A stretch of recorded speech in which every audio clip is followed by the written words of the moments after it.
The Polar Bear Mall's Coast Guard crew on dock, June 29, 2025. The Arctic wind howled across the Chukchi Sea with a fury that seemed almost personal, carrying with it the smell of salt, ice, and something indefinable that the old-timers in Utqiagvik, formerly known as Barrow, called the scent of the polar night, even though it was late June and the sun barely dipped below the horizon. Petty Officer Second Class Lucas James Reed stood on the weathered dock of Coast Guard Station Barrow, his gloved hands wrapped around a steaming cup of coffee that had gone lukewarm in the 17 minutes since he'd poured it from the pot in the station's galley. At 33 years old, Lucas had spent the better part of a decade serving in the Coast Guard, but the last 18 months, stationed in America's northernmost community, had taught him more about isolation, endurance, and the raw indifference of nature than all his previous years combined. Lucas was a man of average height, 5 feet 10 inches, with the kind of build that came from regular PT sessions and the occasional stress of hauling equipment in sub-zero temperatures, lean but solid, his shoulders broad from years of physical labor. His face bore the weathered quality of someone who'd spent too much time exposed to harsh elements, with crow's feet etching themselves around his hazel eyes and a perpetual redness to his cheeks that never quite faded, even indoors. His dark brown hair, kept regulation short, showed the first hints of premature grey at the temples, something his wife Sarah liked to tease him about during their video calls. Sarah Reed, 31, lived in Anchorage with their 2 children, Emma, age 7, and Jacob, age 4, because the Coast Guard didn't provide family housing at Station Barrow due to its remote nature and harsh conditions. The separation was difficult, a constant ache that Lucas carried with him like a physical weight. But he told himself it was temporary, that his rotation would end in another 6 months, and he could request a transfer to a station where his family could join him. The station itself was a collection of utilitarian buildings painted in Coast Guard orange and white, designed more for function than aesthetics, sitting on a reinforced concrete pad that jutted out into the frigid waters. Station Barrow had been established in 1997, replacing an earlier, more primitive facility, and it served as a critical outpost for maritime safety, search and rescue operations, and environmental protection in the Arctic region. The main operations building, a 2-story structure with reinforced windows designed to withstand 100-mile-per-hour winds, housed the communications center, crew quarters, galley, medical bay, and administrative offices. Attached to it was a massive garage bay for vehicles and equipment, and stretching out from the building was a reinforced dock system capable of accommodating the station's 87-foot patrol boats and various smaller vessels used for ice operations and close coast patrols. Lucas's commanding officer, Chief Petty Officer Marcus Anthony Tillman, age 46, was a career Coast Guardsman with 24 years of service, including 2 tours in the Arctic. Chief Tillman was an imposing figure, 6 feet 3 inches tall and built like a linebacker, with dark skin that seemed to absorb what little sun the Arctic provided, and deep brown eyes that missed nothing. He'd grown up in Atlanta, Georgia, about as far from polar bear territory as one could get in the United States, but he'd developed a profound respect for the Arctic environment and its dangers. Chief Tillman ran Station Barrow with military precision, tempered by an understanding that extreme isolation required flexibility and attention to crew morale. He'd been married to his wife Denise for 22 years, had 3 grown children, and was looking forward to retirement in another 4 years, though he kept that information close to his chest. The crew complement at Station Barrow typically numbered between 15 and 18 personnel, depending on rotation schedules and temporary duty assignments. Besides Lucas and Chief Tillman, the primary crew members that morning of June 29, 2025, included Petty Officer First Class Jennifer May Ortiz, aged 29, a machinery technician from San Diego who'd requested Arctic duty specifically because she wanted to test herself against the harshest environment the Coast Guard could offer. Jennifer was small but fierce, 5 feet 4 inches with a compact, muscular build, dark hair typically pulled back in a tight bun, and a no-nonsense attitude that commanded respect. She'd served 7 years in the Coast Guard and had a reputation for being able to fix anything mechanical, from outboard motors to the station's temperamental heating system. Seaman apprentice Caleb Mitchell Torres, age 22, was the newest member of the crew, having arrived at Station Barrow just 3 weeks earlier on June 8th. Caleb was tall and gangly, 6 feet 1 inch, but still carrying the soft edges of youth, with sandy blonde hair, nervous blue eyes, and a tendency to talk too much when he was anxious, which was often. He'd grown up in Phoenix, Arizona, and the Arctic environment terrified and fascinated him in equal measure. He'd joined the Coast Guard at 20 after dropping out of Arizona State University, seeking purpose and discipline. His parents, Robert and Linda Torres, had been supportive but worried, especially when they learned he'd been assigned to Station Barrow for his first real posting after completing basic training and his A school. Petty Officer 3rd Class David Sunpark, age 26, was the station's electronics technician, responsible for maintaining the communications equipment, radar systems, and navigation electronics that kept the station connected to the outside world and allowed the crews to operate safely in conditions where visibility could drop to 0 in minutes. David had been born in Seoul, South Korea, but his family had immigrated to Seattle when he was 3 years old. He was of medium build, about 5 feet 9 inches, with black hair styled in a modern cut that pushed the boundaries of regulations, sharp features, and a quick smile that made him popular among the crew. He'd served 5 years in the Coast Guard and was known for his ability to jury-rig solutions to electronic problems with whatever materials were at hand. A valuable skill in a place where replacement parts might take weeks to arrive. Petty Officer 2nd Class Amanda Rose Sutherland, age 31, served as the station's health services technician, the closest thing to a medical professional at the isolated outpost. Amanda was a striking woman, 5 feet 7 inches with auburn hair, green eyes, and a smattering of freckles across her nose and cheeks. She'd grown up on a farm in Montana and had a calm, capable manner that made people trust her instinctively. She'd completed extensive medical training as part of her Coast Guard service, qualifying her to handle everything from minor injuries to stabilizing trauma patients for medevac. Amanda had been married once, briefly in her early 20s, but had divorced 5 years ago and had no children.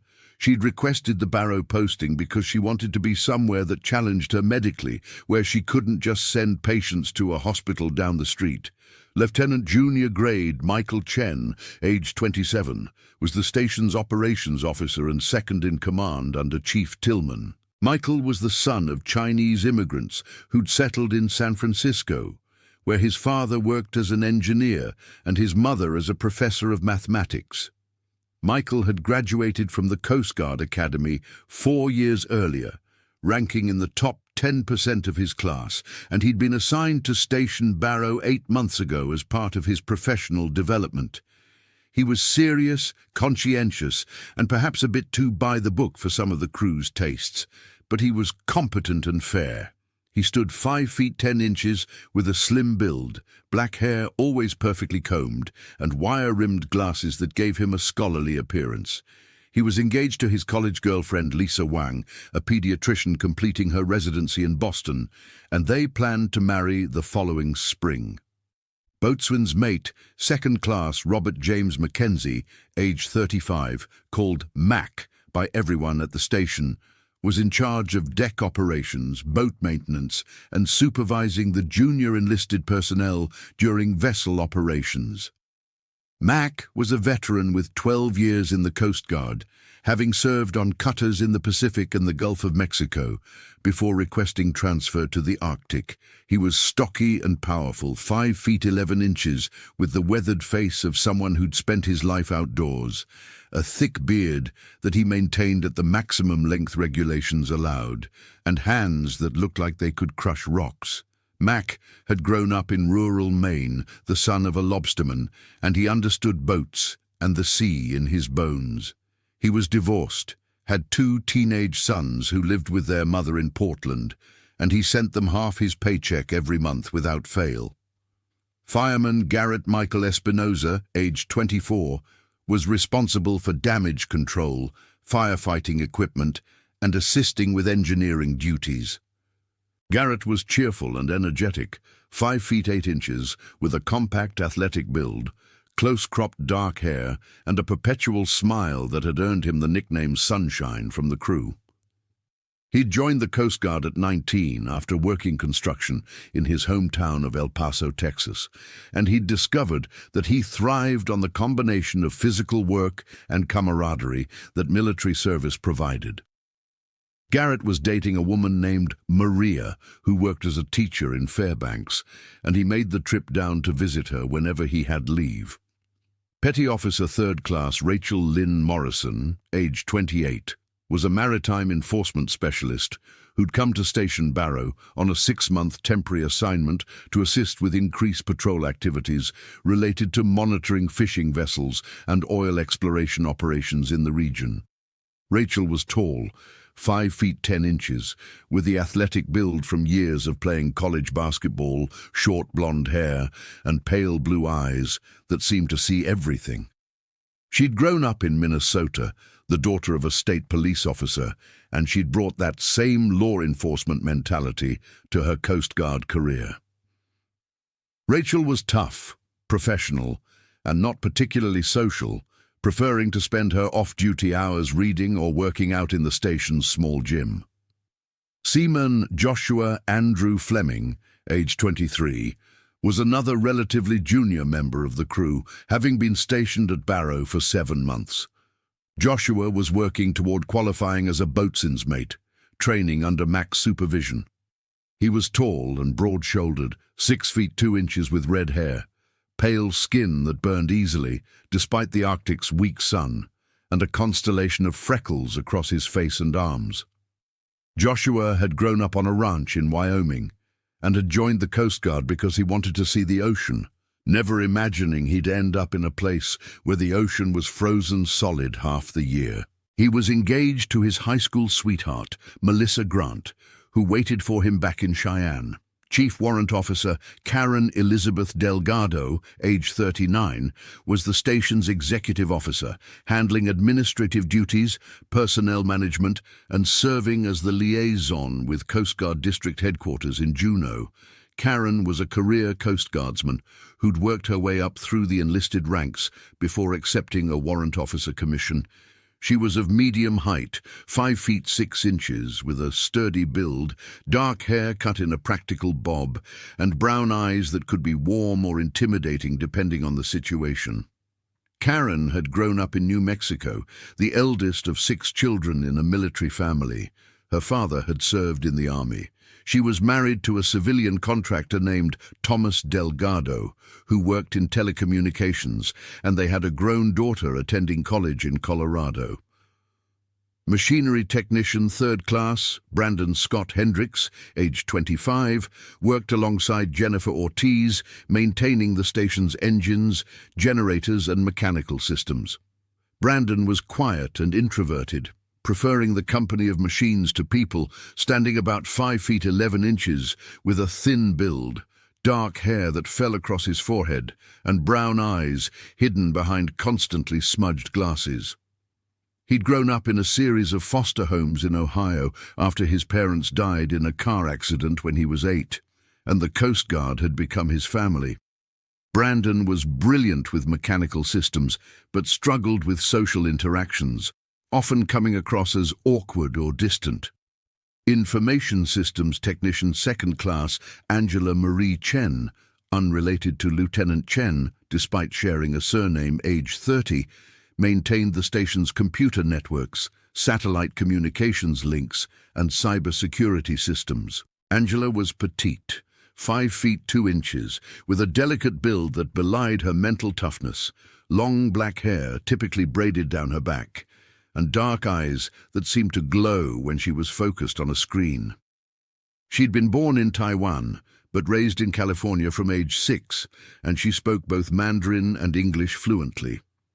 Angela was married to a software engineer in San Jose, and they maintained their relationship through daily video calls and messaging, though the time difference and intermittent internet connectivity at the station made communication challenging.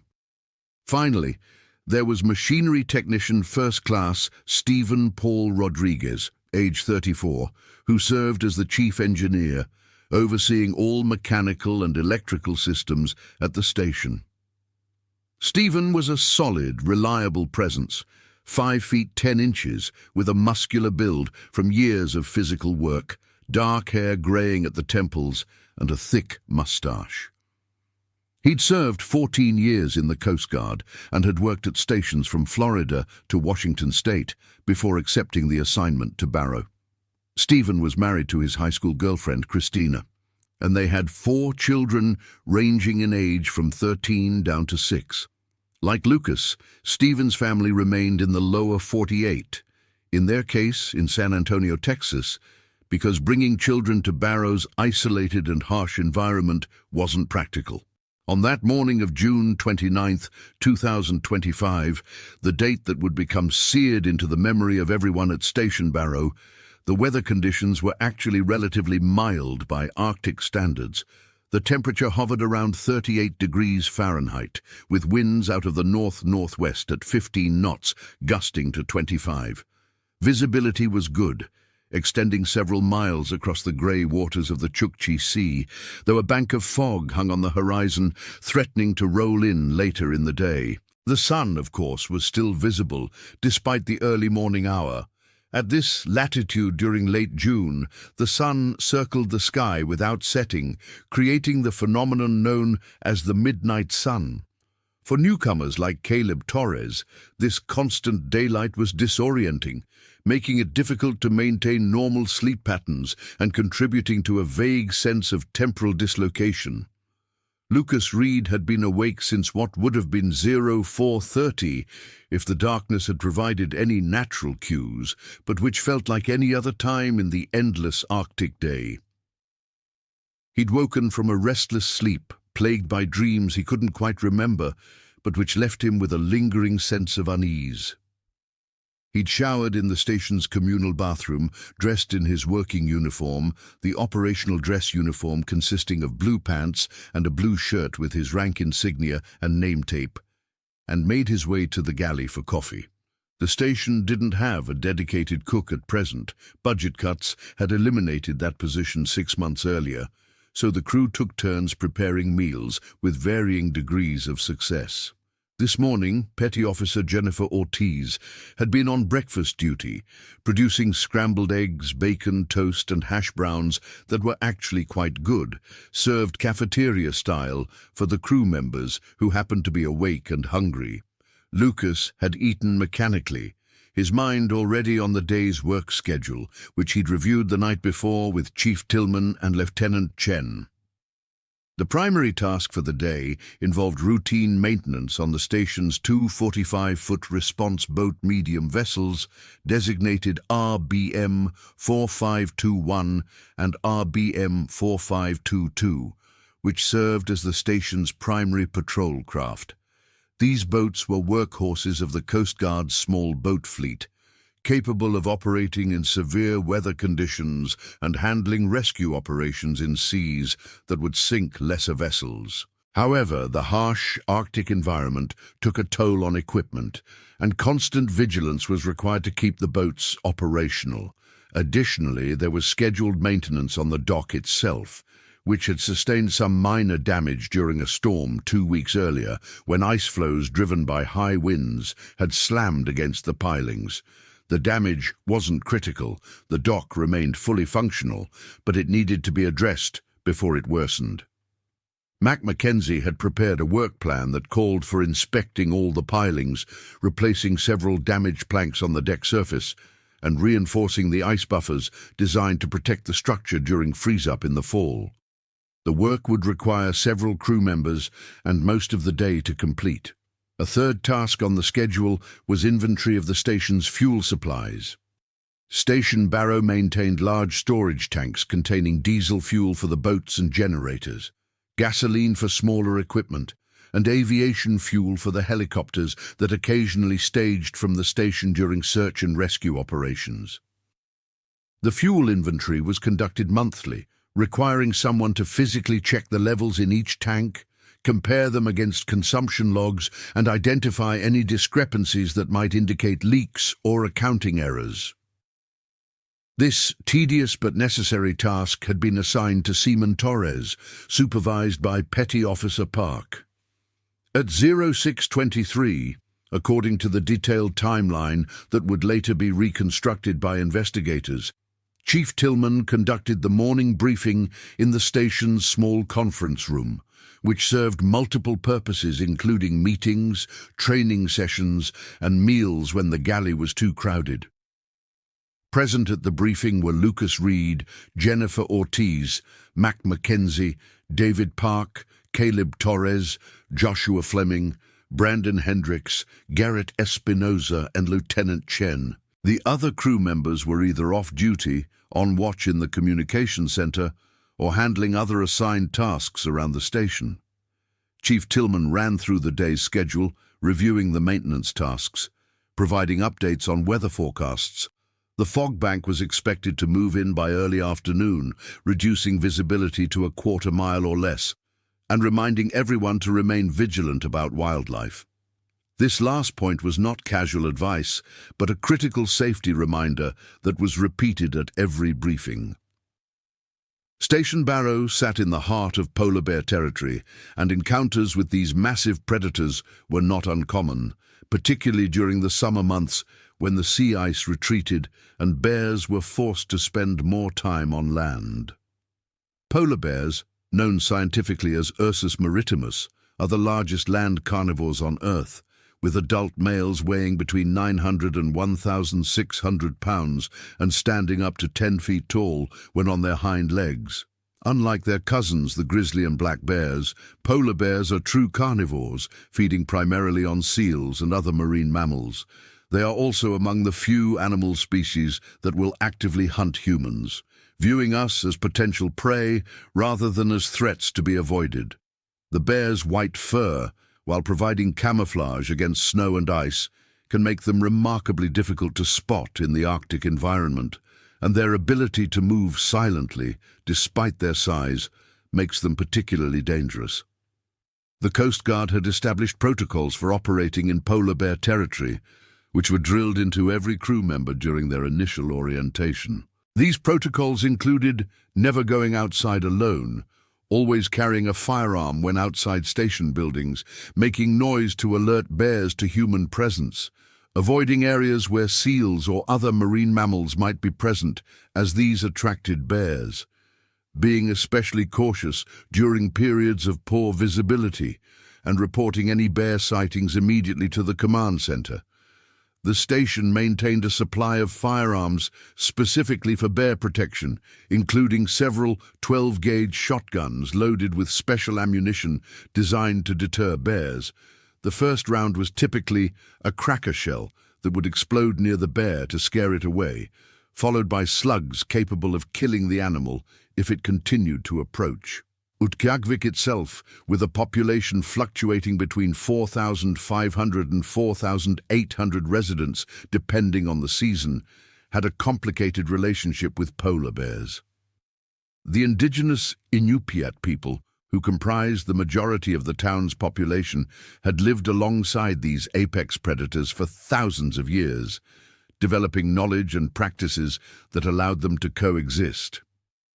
The Inupiat hunted seals, whales, and other marine mammals for subsistence, and they treated polar bears with profound respect, understanding them as powerful and dangerous creatures that demanded caution. Traditional knowledge held that certain areas and times were more likely to bring bear encounters, and this knowledge had been passed down through generations. However, climate change had disrupted these ancient patterns.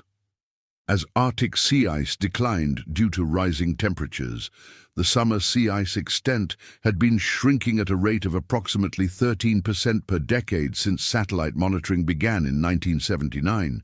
Polar bears were spending more time on land and venturing closer to human settlements in search of food. Scientists had documented bears scavenging at garbage dumps, breaking into food storage facilities, and in some cases, displaying behavior that suggested they were learning to associate human activity with potential food sources. The situation had become serious enough that in 2020, Utqiagvik had established a formal polar bear patrol during the fall months when bears were most likely to be present, with trained volunteers monitoring the town's perimeter and using non-lethal deterrents to keep bears away from populated areas. Station Barrow, located slightly outside the main town on an exposed point of land jutting into the Chukchi Sea, was particularly vulnerable to bear encounters.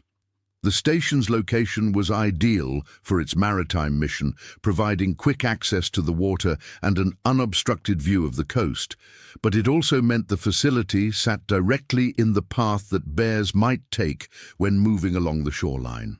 Over the years since the station's establishment, there had been numerous bear sightings in the immediate vicinity, typically resulting in the bears being hazed away using loud noises, rubber bullets, or in a few cases, helicopters flying low to drive the animals back from the station. In one incident in 2019, a particularly persistent bear had attempted to break into the station's trash storage area, requiring Alaska Department of Fish and Game personnel to tranquilize and relocate the animal. The morning briefing concluded at 6:47 with Chief Tillman reminding everyone to stay sharp and check their radios. Every person working outside was required to carry a handheld VHF radio tuned to the station's working channel, allowing instant communication if an emergency arose. The radios were tested at the beginning of each shift, and crew members were expected to maintain radio discipline, keeping transmissions brief and professional. Lucas Reed collected his gear from his locker in the crew quarters, a small room he shared with David Park, furnished with 2 bunks, 2 small desks, a shared closet, and little else.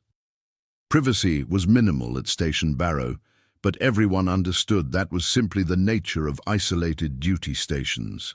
Lucas pulled on his heavy work jacket, a bright orange float coat designed to keep a person alive if they fell into the frigid water, checked that his handheld radio was functioning and properly charged, and clipped it to his belt. He grabbed his work gloves, a knit cap for warmth, and his tool belt containing basic equipment, screwdrivers, pliers, a small adjustable wrench, electrical tape, and a knife. He made his way down the corridor, past the communications center where Petty Officer Morrison sat at the console monitoring radio channels and radar displays, past the medical bay where Amanda Sutherland was conducting inventory of supplies, and through the rear door that led to the external equipment area. The wind hit him immediately, carrying that distinctive Arctic smell, a mixture of ocean salt, diesel fuel from the station's tanks, the musty scent of the tundra, and something else, something primitive and wild that reminded him he was at the edge of the world. Mac Mackenzie was already on the dock, along with Joshua Fleming and Garrett Espinoza, conducting a preliminary survey of the damage that needed repair. The dock extended about 150 feet from the shore, constructed of pressure-treated timber planks laid across massive pilings that had been driven deep into the seafloor.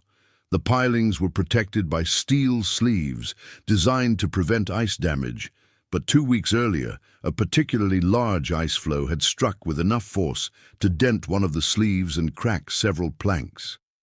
Additional damage to the ice buffers, thick rubber cylinders designed to absorb impacts, had been noted during Mac's initial inspection. Lucas joined them on the dock, his boots making hollow sounds on the wooden planks. The boats were both secured in their slips, covered with protective tarps that would need to be removed before maintenance could begin. The water beneath the dock was dark and murky, visibility essentially zero, and the temperature was right around 32 degrees Fahrenheit, cold enough that falling in would be immediately life-threatening. Even wearing a survival suit, a person would have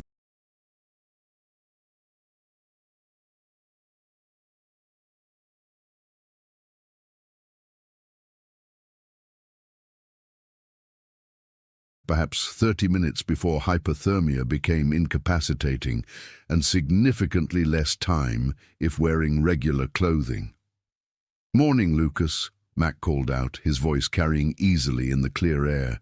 "We're going to start with the pilings on the north side. The damaged planks are near the end of the dock, so we'll work our way out there."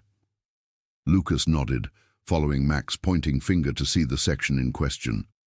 The dock was divided into three main sections: the shore section, which was essentially an extension of the land, the central section, where the boats were moored, and the outer section, which extended into deeper water and provided access for larger vessels during the summer months when ice conditions permitted. The damaged area was in the transition between the central and outer sections, approximately 100 feet from shore. Jennifer Ortiz arrived shortly after Lucas, accompanied by Brandon Hendricks, both carrying toolboxes and equipment for the boat maintenance. They exchanged greetings, the easy camaraderie of people who'd been living and working in close quarters. David Park and Caleb Torres appeared next, heading toward the fuel tank farm, which was located about 75 yards from the main dock, behind a protective berm designed to contain spills. By 0720, the work was well underway. Lucas, Mac, Joshua, and Garrett were inspecting the dock pilings, with Mac periodically squatting down to examine the waterline, where damage was most likely to occur. Jennifer and Brandon had removed the top from RBM 4521 and opened the engine compartment, beginning the routine checks of oil levels, coolant, fuel filters, and the dozens of other components that required regular attention. The sound of metal tools on metal, the creak of the dock, and the constant whisper of the wind created a steady background noise that was oddly soothing. Lieutenant Chen made a walkthrough at 0745, checking on each work crew and reviewing progress. He stopped to talk with Mac about the dock repairs, approved the work plan, and reminded everyone about the incoming fog bank, which was now clearly visible, a grey wall rolling slowly across the water toward shore. Visibility would drop significantly once the fog arrived, and Chen wanted all personnel to carry flashlights and remain extra vigilant.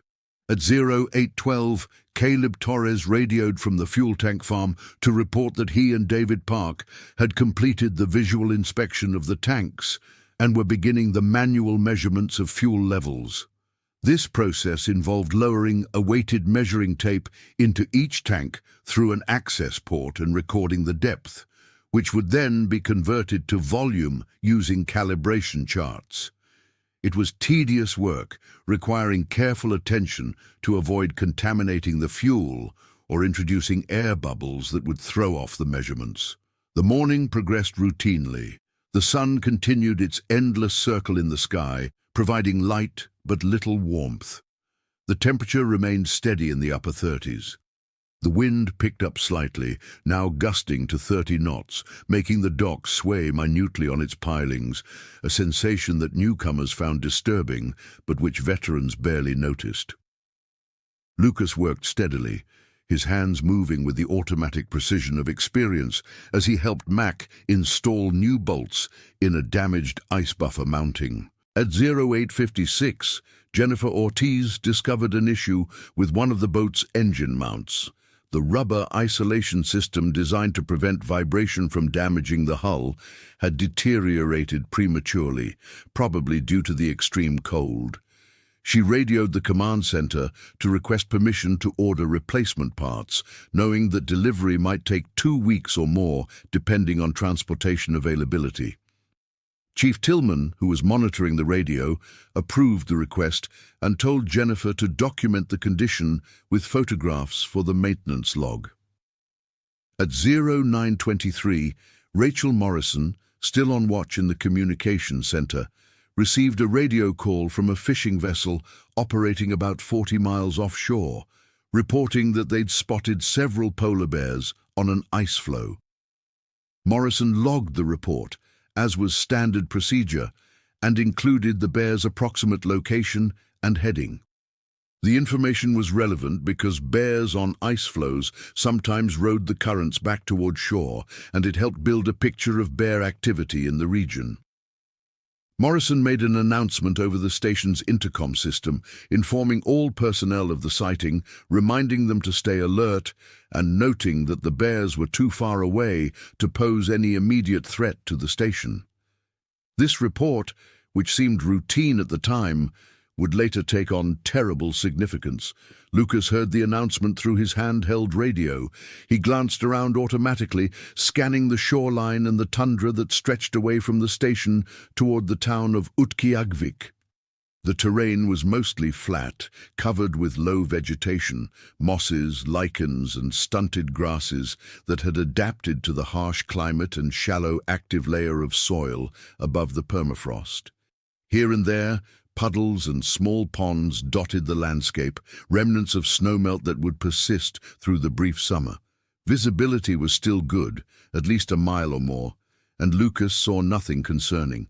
He returned his attention to his work, dismissing the report from his conscious mind, though it lingered somewhere deeper.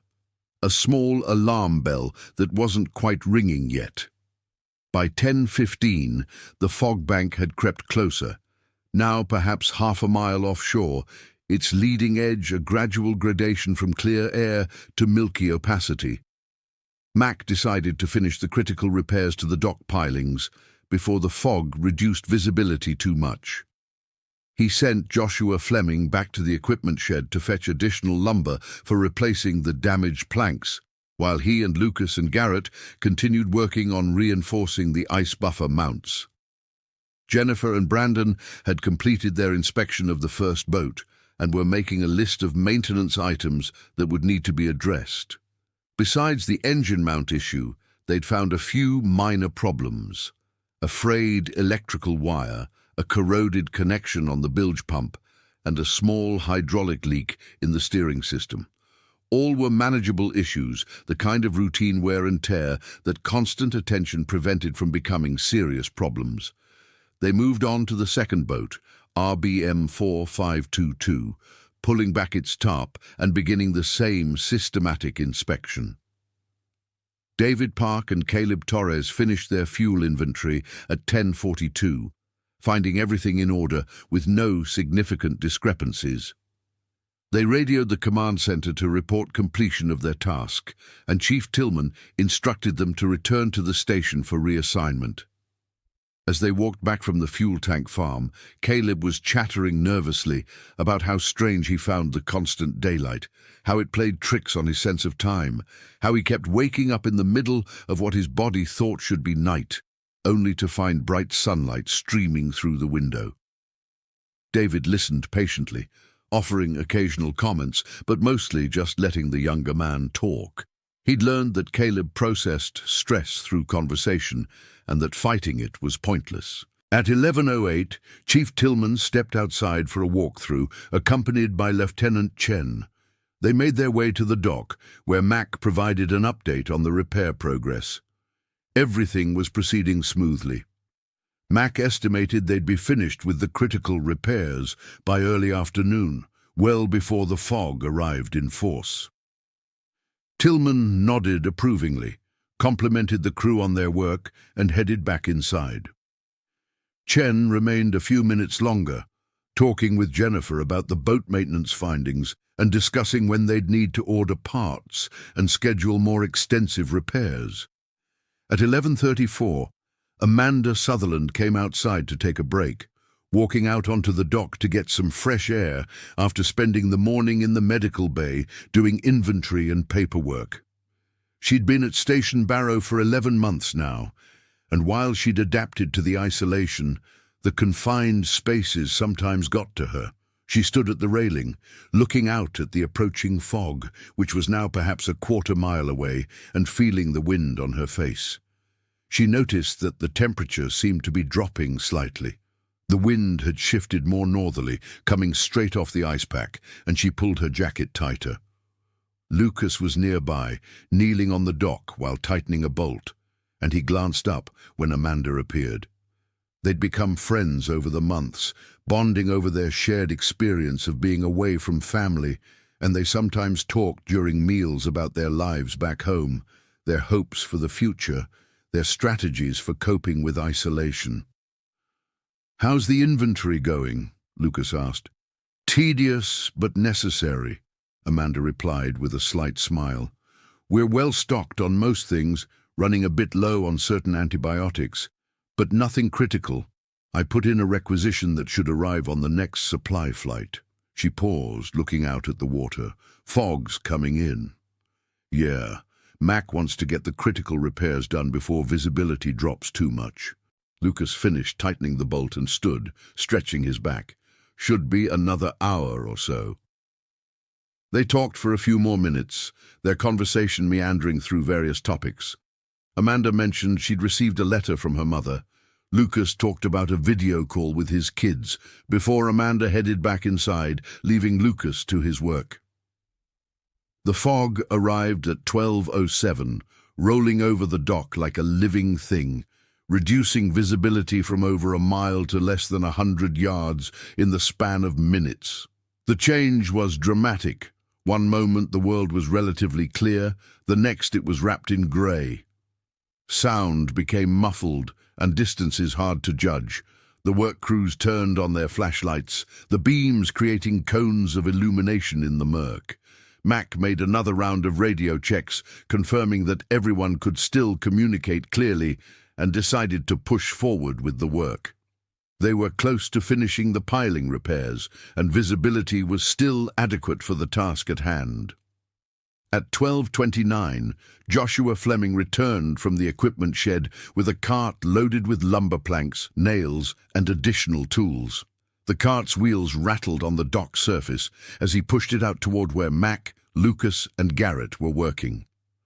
The fog had thickened further, and Joshua had to move carefully to avoid stumbling.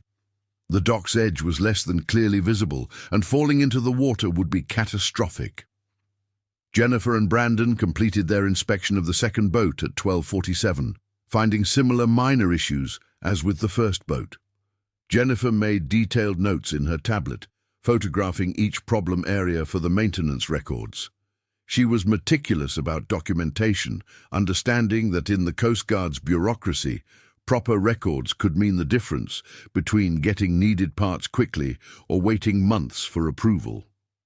Brandon, who was less enthusiastic about paperwork, helped by holding a flashlight to provide better illumination for the photographs. At 13:03, Rachel Morrison logged another radio call, this one from a hunting party of Inupiat men from Utqiagvik who were out on the tundra several miles from town. They reported spotting a polar bear, a large male, approximately 2 miles inland and moving in a generally eastward direction, which would take it parallel to the coastline rather than toward the town or the Coast Guard station. Morrison logged the report, updated the bear sighting map that was maintained for safety purposes, and made another announcement over the intercom and radio channels, providing the updated information. This bear, investigators would later determine with reasonable certainty, was not the one that would attack the station. But the report contributed to a false sense of security. If a bear had been spotted miles inland moving east, the assumption was that no bears were immediately present near the station. This kind of cognitive bias, where one piece of information creates an inaccurate sense of the overall situation, would feature prominently in the after-action reviews. Lucas heard the announcement and again scanned his surroundings, though the fog now limited visibility to perhaps 60 or 70 yards. He saw the station buildings, solid and reassuring in the mist. He saw his fellow crew members working on the boats and the dock. He saw the tundra stretching away, fading into grey obscurity. He saw nothing alarming, nothing to trigger concern. He returned to helping Mac position a new plank in place, holding it steady while Mac marked where the nail holes needed to be drilled. The work continued. The fog thickened. The temperature dropped to 35 degrees Fahrenheit. The wind remained steady at 15 to 20 knots. Time flowed in that peculiar Arctic way, where the unchanging light made hours feel like minutes, or minutes feel like hours, depending on one's state of mind and activity level. At 13:47, the work crew took a break. Mac called everyone together on the central section of the dock, near where the boats were moored, and they stood in a loose circle, drinking water from bottles and discussing the remaining work. They'd completed the piling repairs and replaced 2 of the damaged planks. 3 more planks needed replacement, and the ice buffer reinforcement was about 70% complete. Mac estimated another 90 minutes to 2 hours of work, which would put them at around 15:30 or 1600 for completion. The fog wasn't improving. If anything, it was thicker, but Mac felt confident they could finish safely as long as everyone stayed alert and careful. Lieutenant Chen had remained in the operations center, monitoring the various work crews via radio and attending to administrative tasks. At 13:56, he stepped outside briefly to assess the fog conditions personally. He walked about 30 feet from the building until the structure behind him became indistinct in the mist, then returned. He radioed Mac to confirm that the dock crew was comfortable continuing in the reduced visibility, received affirmation, and went back inside. At 14:12, Chief Tillman was in his office, a small room barely larger than a closet, working on personnel evaluations. These evaluations were due at district headquarters in 3 days, and Tillman took them seriously, knowing that his words could significantly impact a crew member's career trajectory. He was working on Lucas Reed's evaluation at that moment, writing about Lucas's reliability, his technical competence, his ability to work well with others, his leadership potential. Tillman made a note to recommend Lucas for advancement when he became eligible for promotion to Petty Officer First Class in another 8 months. Lucas was the kind of steady, dependable person who formed the backbone of the Coast Guard, and Tillman wanted to make sure that was recognized. At 14:28, Jennifer Ortiz and Brandon Hendricks completed their boat maintenance work and began securing the boats again, replacing the protective tarps and making sure all tools were accounted for. Jennifer did a final radio check with the command center, reporting that the boat inspections were complete and all findings had been documented. Chief Tillman acknowledged the report and told Jennifer and Brandon to head back inside.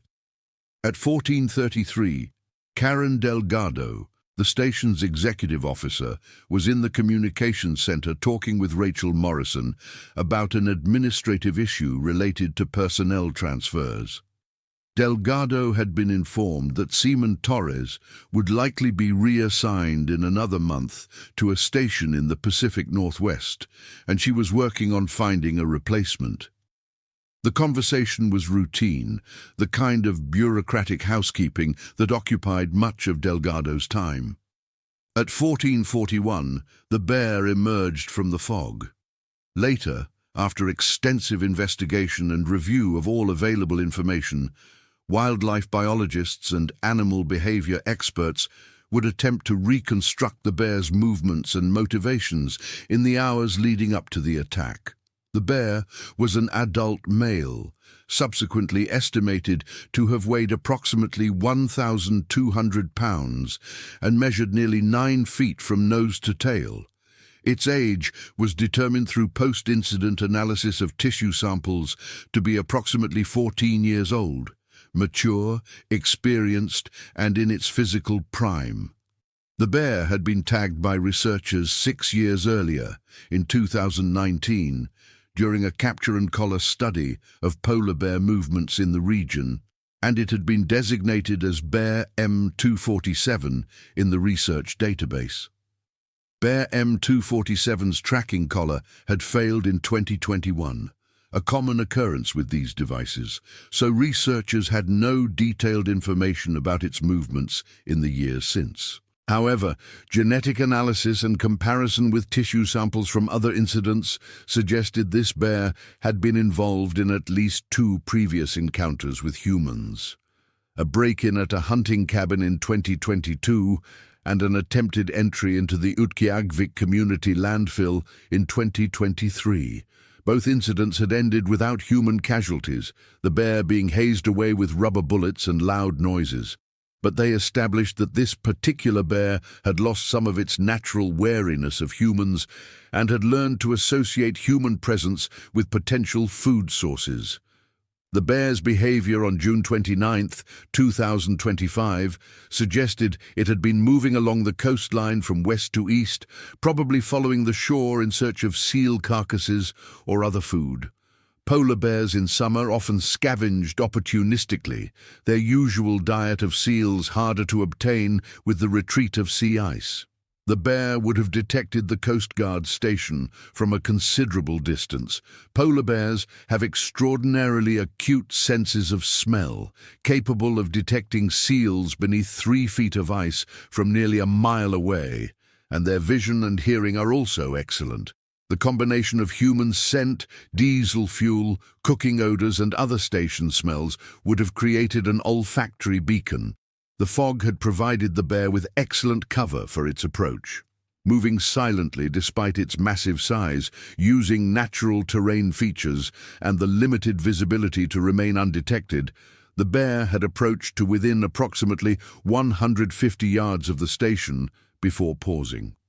At this point, the bear would have been assessing the situation, counting the number of humans present, evaluating potential threats, determining if there were any easy food sources available, deciding whether to approach further or move on.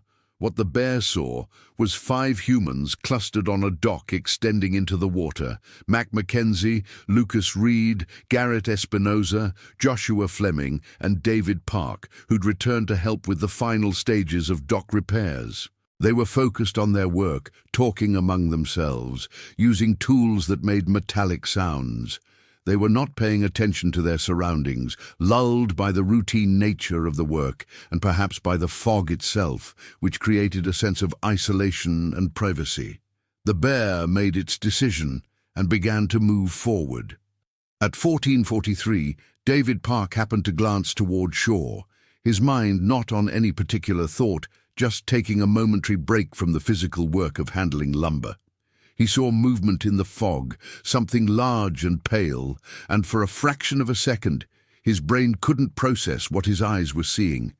Then, recognition slammed into him like a physical blow. The size, the shape, the distinctive wedge-shaped head, the black nose and eyes standing out against white fur. "Bear!" David screamed, his voice cracking with terror and adrenaline. "Polar bear!" 5 heads snapped toward shore. 5 sets of eyes located the threat. 5 bodies flooded with the neurochemistry of fear, adrenaline, cortisol, norepinephrine, as ancient survival instincts overrode conscious thought. The bear was less than 75 yards away and closing fast, moving with a fluid grace that seemed impossible for something so large. It was running. Not the lumbering gait people associated with bears, but a ground-eating lope that covered distance with terrifying speed. Polar bears can run at up to 25 miles per hour in short bursts, faster than any human, and this bear was utilizing that speed. Mac Mackenzie's mind raced through the options in the split second before he had to act. The station was approximately 150 feet away behind them. The bear was 75 yards away and closing, which meant it would reach the dock before they could get to the safety of the building. The protocols said to make noise, to try to scare the bear away, but this bear was already charging and noise seemed unlikely to stop it. The protocols said to carry firearms, but the shotgun that should have been on the dock had been left inside. A violation of procedure that would haunt Mac for the rest of his life if he survived. "Run!" Mac bellowed. "Get inside! Run!" The crew scattered. Joshua Fleming, young and fast, sprinted toward shore, his long legs pumping. David Park followed, running harder than he'd ever run in his life, his lungs burning in the cold air. Garrett Espinosa hesitated for a crucial half-second, frozen by fear, before his survival instinct kicked in, and he bolted. Mac Mackenzie grabbed a hammer from his tool belt, a pathetically inadequate weapon against a 1,200-pound predator, but the only thing available, and started to run. Lucas Reed, furthest out on the dock, perhaps 20 feet past where the others had been working, reacted fractionally slower than his colleagues. In that fraction of a second, his mind ran through the same calculations Max had: distance to safety, speed of threat, probability of reaching the station. The math was bad. The bear would catch them on the dock or in the open ground between the dock and the station. They needed to buy time, to slow the bear down somehow.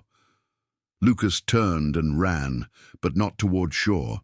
He ran further out onto the dock, toward the very end where the water was deepest, where the structure was narrowest, where he hoped, prayed, that the bear might be less willing to follow. It was instinct more than rational thought, the split-second decision of a cornered animal seeking any possible escape route. Behind him, he heard the thunder of the bear's approach, the heavy thud of massive paws hitting the dock, the structure shaking under that tremendous weight. The bear reached the dock at 14:43:47, 47 seconds after David's initial shout, and barely slowed. Its focus had locked onto the humans, and it displayed the single-minded purpose of a predator that had committed to attack. The bear's claws, up to 2 inches long, scrabbled for purchase on the wooden planks. Its mouth was slightly open, revealing yellowed teeth designed for rending flesh. Its small black eyes focused with terrible intelligence on the fleeing figures. Joshua Fleming reached the shore end of the dock and kept running, heading for the station entrance approximately 120 feet away. David Park was right behind him. Garrett Espinosa, whose momentary hesitation had cost him critical distance, was 10 feet back. Mac Mackenzie, heavier and older than the younger men, was fighting to keep pace, his heart hammering in his chest, his breath coming in gasps. The bear made a choice. Rather than pursuing the 4 men running toward shore, it focused on the single man who had run in the opposite direction, Lucas Reed, now trapped at the end of the dock with nowhere to go.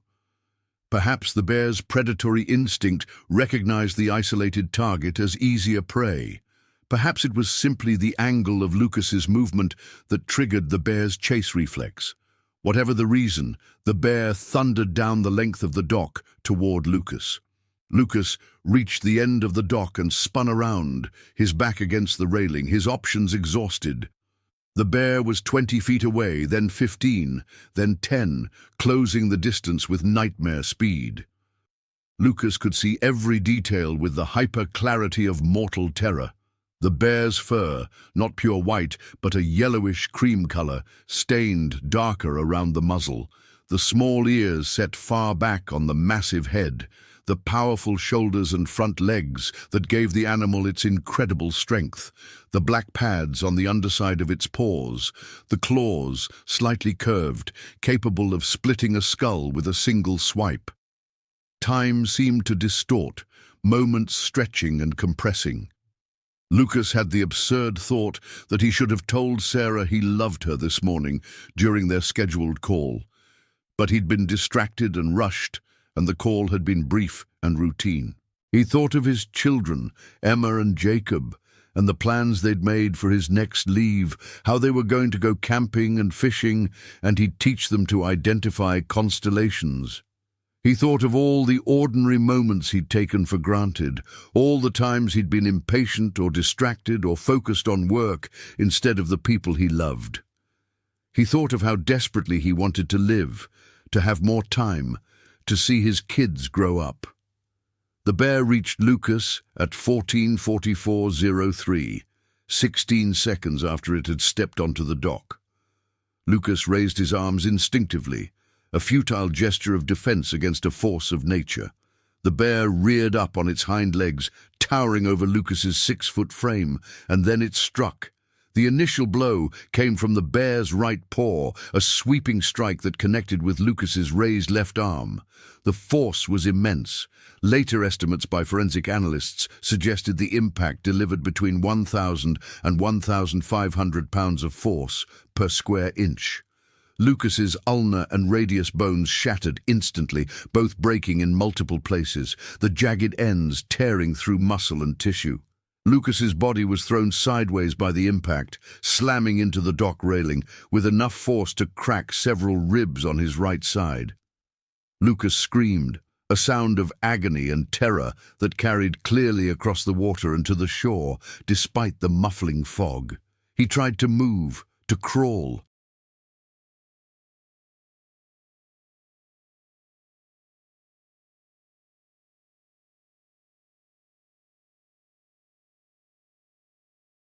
To escape, but his broken arm was useless, and the pain was overwhelming, whiting out his vision, filling his entire world.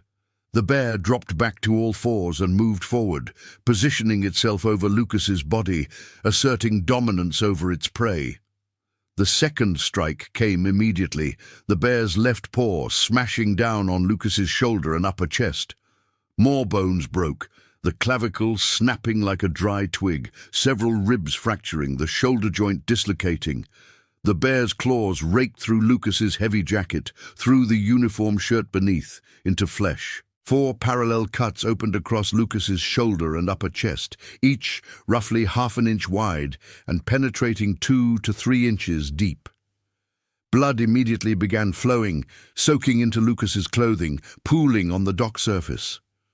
Lucas was no longer screaming. Shock was setting in, his body's defense mechanism against overwhelming pain and trauma. His consciousness began to grey at the edges, his brain trying to retreat from a reality too terrible to process. But he remained aware enough to feel the bear's weight pressing down on him, to smell its breath, a rancid odor of rotting meat, to hear the frightening sounds it made, a combination of huffing breaths and low vocalizations. The third strike targeted Lucas's head. The bear's right paw came down in a hammering blow that would have crushed Lucas's skull if it had connected squarely. But Lucas managed to turn his head fractionally at the last instant, driven by some deeply ingrained survival reflex, and the blow glanced off the side of his head rather than striking full on. Even so, the damage was catastrophic. The impact fractured Lucas's skull, creating a spiderweb pattern of breaks in the left temporal and parietal bones. The bear's claws tore through Lucas's scalp, creating deep lacerations that exposed the bone beneath. Lucas's left ear was partially torn away. Lucas's body went completely limp. He was now unconscious, his brain overwhelmed by the trauma, his systems beginning to shut down. Blood pumped from his wounds with each heartbeat, creating an expanding pool that mixed with the seawater spray on the dock. His breathing became irregular, sometimes deep and gasping, sometimes barely perceptible. He was dying, his body entering the cascade of physiological failures that would lead to death within minutes if he didn't receive immediate medical intervention. The bear, having neutralized its prey, paused. It sniffed at Lucas's body, testing the unfamiliar scent of human blood. It bit down experimentally on Lucas's already broken left arm, its teeth penetrating through muscle to scrape against bone. Then, perhaps disturbed by sounds or movements from the shore, perhaps having satisfied whatever hunting instinct had driven the attack, the bear released Lucas and turned its attention back toward the other humans. Mac Mackenzie had reached the transition from dock to shore and was running across the open ground toward the station when he glanced back and saw the bear attacking Lucas. Mac's training, his experience, his leadership instinct, all the qualities that made him a good boatswain's mate, overrode his terror. He couldn't just run, he couldn't abandon a crew member. Even if it meant his death, he had to try. Mac stopped running and turned back. He raised the hammer he still clutched and began shouting, trying to draw the bear's attention away from Lucas. "Hey! Over here! Come on!" His voice was hoarse, ragged with fear and exertion, but he kept yelling. He began moving toward the dock, back toward the bear, every instinct screaming at him to run, but his sense of duty driving him forward. Joshua Fleming and David Park had reached the station entrance and were pounding on the door, screaming for help. The door opened. Seaman Caleb Torres, who'd been inside, responded to the commotion, and Joshua and David tumbled through, both babbling about the bear, trying to explain, their words tumbling over each other. Behind them, Garrett Espinoza was running across the open ground, 20 feet from safety. The bear heard Max shouting and turned. It stepped away from Lucas's motionless body and began moving back down the dock, its focus now on this new threat. Mac continued backing away, maintaining distance, still yelling, his mind racing to come up with some kind of plan beyond simply being bait. He needed a weapon. He needed help. He needed the bear to focus on him long enough for someone to get a gun. Inside the station, chaos erupted. Caleb Torres hit the emergency alarm, a loud klaxon that would alert everyone in the facility. He grabbed the radio and keyed the microphone.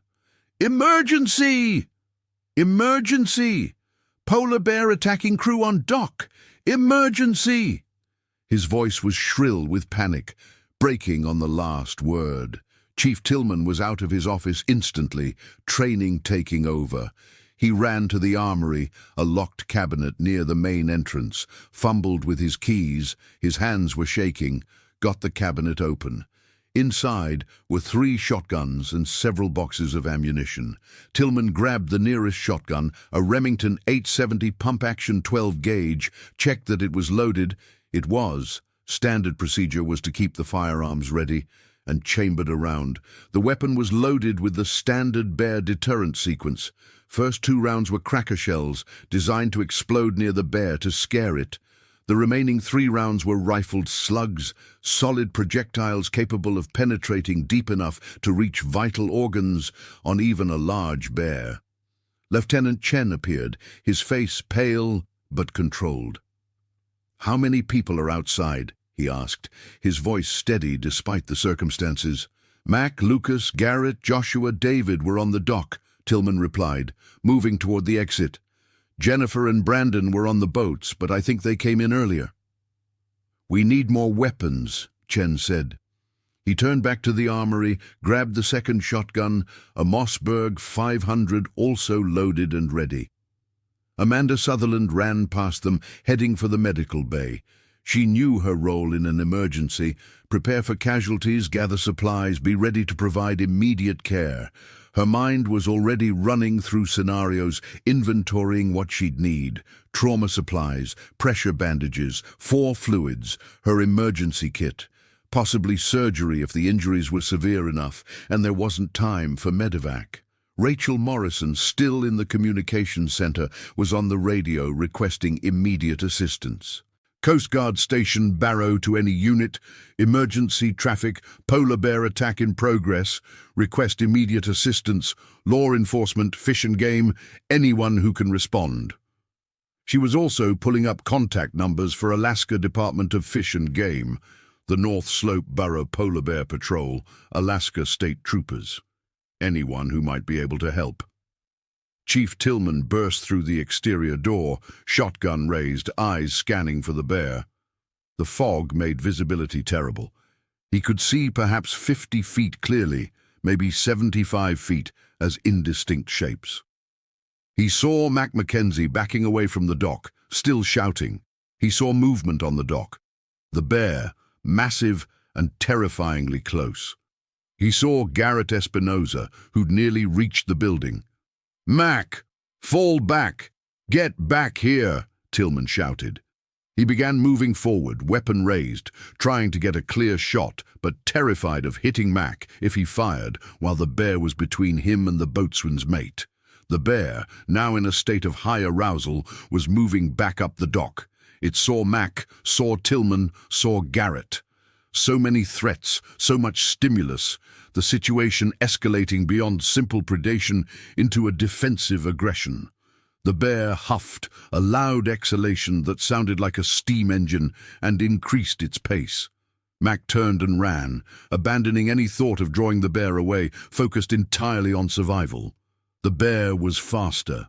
It closed the distance in seconds, reaching the shore end of the dock and transitioning to open ground without slowing. Tillman had his shot. He aimed at the bear's center mass and fired. The cracker shell launched with a deafening boom and exploded approximately 5 feet to the left of the bear with a sharp crack and a bright flash. The bear flinched, but didn't stop, didn't turn away. Tillman chambered another round and fired again. The second cracker shell exploded closer, right in the bear's path, and this time the bear did stop, turning its head toward the sound, momentarily confused. Mac used those precious seconds to gain distance, running flat out, his lungs burning. Garrett Espinosa reached the building and slammed through the door. Lieutenant Chen appeared beside Tillman, also armed, also searching for a shot. The bear, recovered from its momentary confusion, refocused on Mac and began moving again. Tillman chambered a third round. Now he was into the slug ammunition, lethal force authorized and necessary. He aimed carefully, waiting for the bear to present a profile that wouldn't risk hitting Mac. The bear was 30 yards away now, closing on Mac, who was 20 yards from Tillman's position. Tillman squeezed the trigger. The slug caught the bear high on the shoulder, penetrating through fur and hide and fat, breaking the scapula, tearing through muscle, stopping against the bear's spine without severing it. The wound was serious, but not immediately incapacitating. The bear roared, a sound unlike anything Tillman had heard before, a vocalization of pain and fury that seemed to come from something prehistoric. It spun toward Tillman, identifying him as the source of this new pain. Lieutenant Chen fired, his slug striking the bear in the chest, penetrating deep, possibly nicking a lung. The bear staggered but didn't fall. It turned again, confused now about which threat to address, its predatory focus disrupted by pain and conflicting stimuli. Mac reached Tillman's position, gasping for air, nearly collapsing. Tillman grabbed him and shoved him toward the building. "Get inside! Go!" Tillman chambered another round, his fourth shot, 2 slugs remaining. The bear began moving toward them, but slower now, its movements no longer fluid. It was hurt, bleeding from both wounds, struggling to process the pain. It stopped 20 yards away, standing on all fours, its head lowered, blood dripping from its shoulder onto the ground. Its breathing was labored, audible even at this distance. Tillman and Chen stood side by side, weapons raised, waiting. Neither wanted to shoot again unless necessary. A wounded bear was even more dangerous than an unwounded one, and if the bear retreated, they'd let it go. The standoff lasted perhaps 15 seconds, though it felt like hours. Then the bear turned and began moving away, limping noticeably, heading back toward the water's edge, and then paralleling the shore, moving east. "Hold fire," Tillman said, though his finger remained on the trigger, ready to shoot if the bear turned back. They watched as the bear disappeared into the fog, the sound of its movement fading. Only then did Tillman lower his weapon, his hands shaking with adrenaline. "Lucas is still on the dock," Mac gasped out, having caught enough breath to speak. "The bear got him." "He's hurt bad." The words hung in the foggy air for a moment as their implications sank in. Someone was injured. Someone might be dying. The immediate threat had passed, but the emergency was far from over. Tillman's mind shifted gears from combat mode to rescue mode. "Chen, take a team. Get Lucas. Be armed. Stay in visual contact. Radio any movement from the bear." He turned back toward the building. "Sutherland, we need the medical kit out here now. We've got a casualty." Lieutenant Chen quickly assembled a rescue team. Himself, Mac Mackenzie, despite his exhaustion, David Park, who volunteered immediately, and Joshua Fleming. Each man was given a radio. Chen and Mac carried the shotguns. They moved quickly but cautiously down toward the dock, their heads on swivels, watching for any sign of the bear's return. They found Lucas at 14:49:30, approximately 5.5 minutes after the attack began. He was lying on his left side in a pool of blood, motionless, his breathing barely perceptible. The extent of his injuries was immediately apparent and horrifying. His left arm was bent at unnatural angles, clearly broken. His jacket and shirt were shredded, revealing deep lacerations.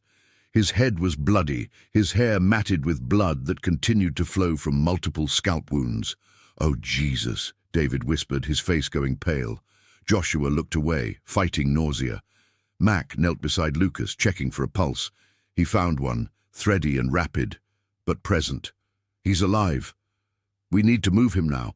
He keyed his radio. "Command, we have Lucas. He's unconscious, severe injuries, heavy bleeding. We're bringing him in." Chen and Mac carefully rolled Lucas onto a rescue litter that Mac had grabbed from the boat during their approach. They tried to be gentle, but speed was more important than comfort. Lucas needed medical attention immediately. They secured him with straps, Mac applying pressure to the worst of the bleeding from Lucas's shoulder. The four men lifted the litter and began moving quickly back toward the station. Amanda Sutherland had transformed the station's medical bay into a trauma center in the few minutes available. She'd cleared the examination table, laid out trauma supplies, started 2 IV lines with saline ready to hang. When the rescue team carried Lucas in, she immediately took control, her training overriding any emotional response to the severity of his injuries. On the table, carefully, Amanda cut away Lucas's jacket and shirt with trauma shears, exposing his torso. The lacerations across his chest and shoulder were deep and actively bleeding. His left arm was clearly fractured in multiple places. Most concerning was the head injury. The skull appeared depressed on the left side, and Lucas remained completely unresponsive. Amanda worked with rapid efficiency. She hung the IV lines and started fluids running to combat shock. She packed the chest wounds with hemostatic gauze to control bleeding.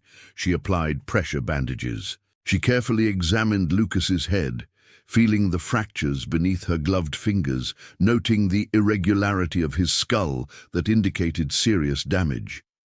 She checked his pupils. The left was larger than the right and sluggish to respond to light, a sign of increased intracranial pressure, potentially fatal without immediate surgery.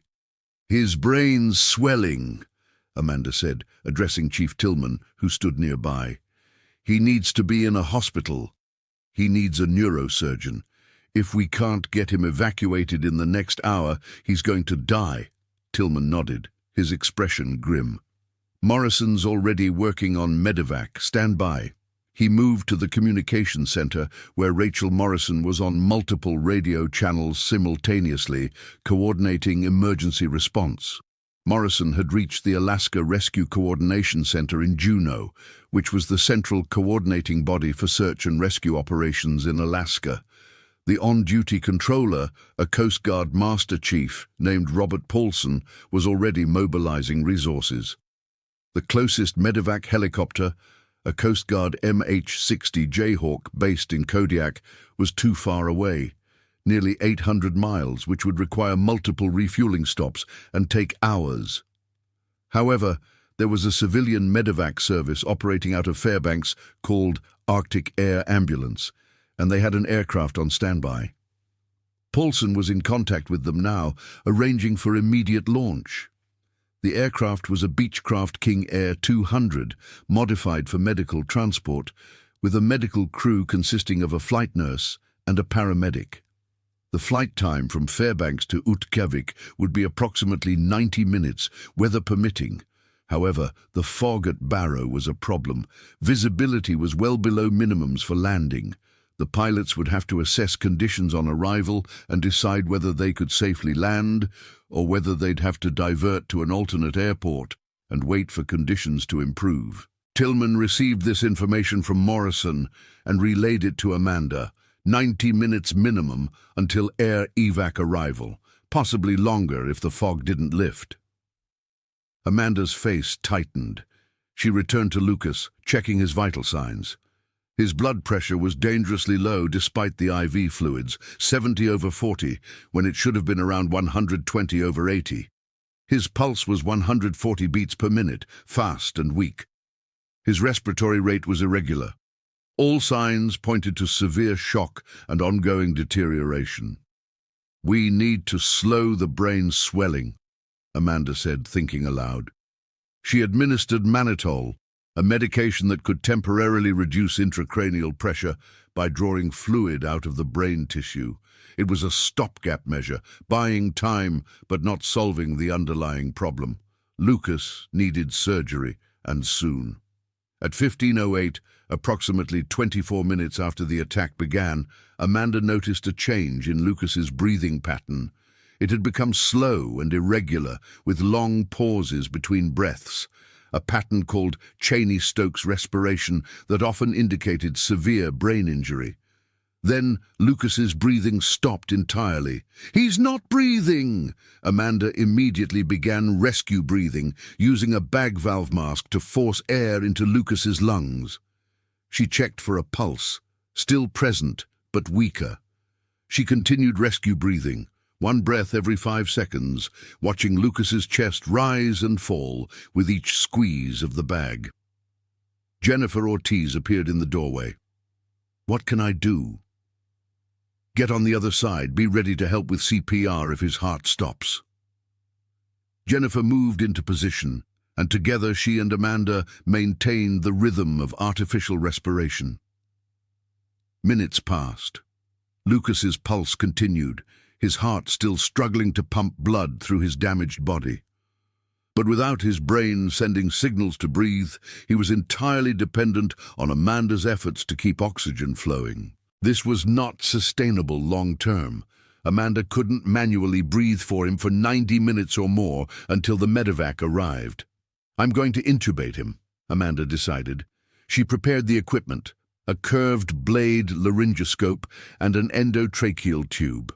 With Jennifer's help, she positioned Lucas's head, opened his mouth, and carefully inserted the laryngoscope, visualizing his vocal cords.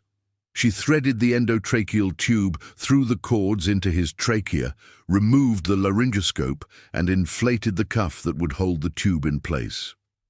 She attached the bag valve mask to the tube and resumed breathing for Lucas, each squeeze now delivering air directly into his lungs. The intubation was successful, but Lucas's condition continued to deteriorate. At 15:23, his pulse became irregular, then stopped entirely. His heart had given out, overwhelmed by blood loss, shock, and the massive trauma his body had sustained.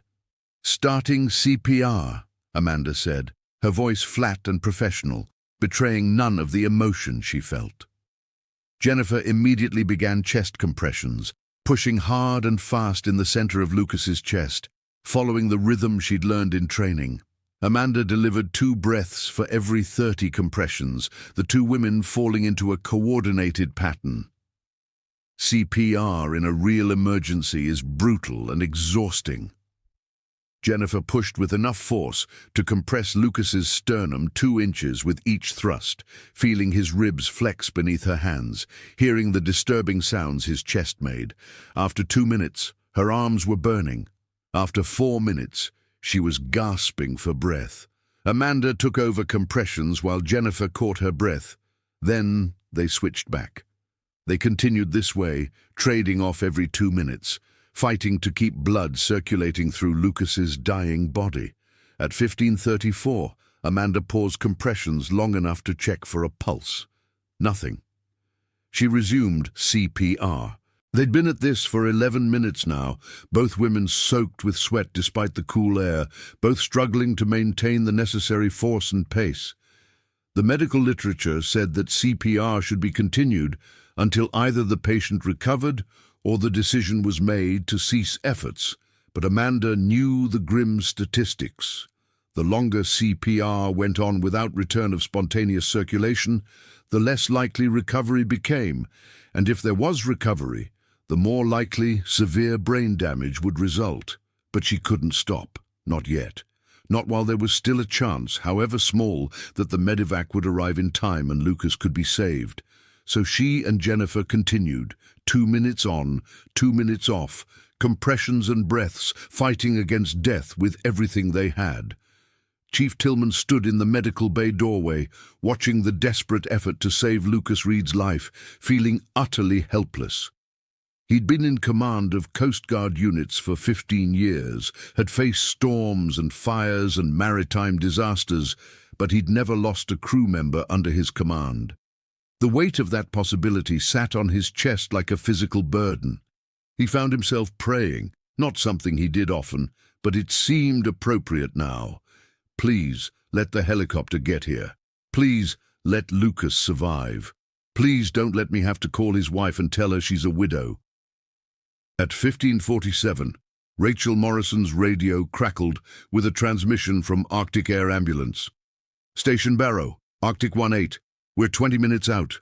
What's your current weather? Morrison grabbed the mic. Arctic 18. Visibility 1/4 mile in fog, wind north-northwest at 20, gusts to 25, altimeter 2989er. The fog has been persistent for over 2 hours. No signs of improvement. There was a pause, then the pilot's voice returned. Roger, we're going to attempt the approach. Have ground crew ready to assist with patient loading. We won't be able to shut down engines. This will be a hot load. Morrison acknowledged and passed the information to Tillman, who immediately began organizing the logistics. They'd need to get Lucas from the medical bay to the small airport about 2 miles away in town. The station had a pickup truck available, and that would be the fastest method of transport. Mac Mackenzie volunteered to drive, with Amanda riding in back to continue care during the transport. At 15:52, Amanda checked for a pulse again. Still nothing. She was exhausted, her arms like lead, her back screaming in pain from the awkward position necessary to perform compressions. Jennifer wasn't in much better shape.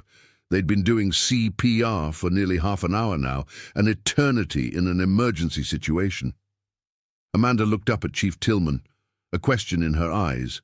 How much longer? When do we stop?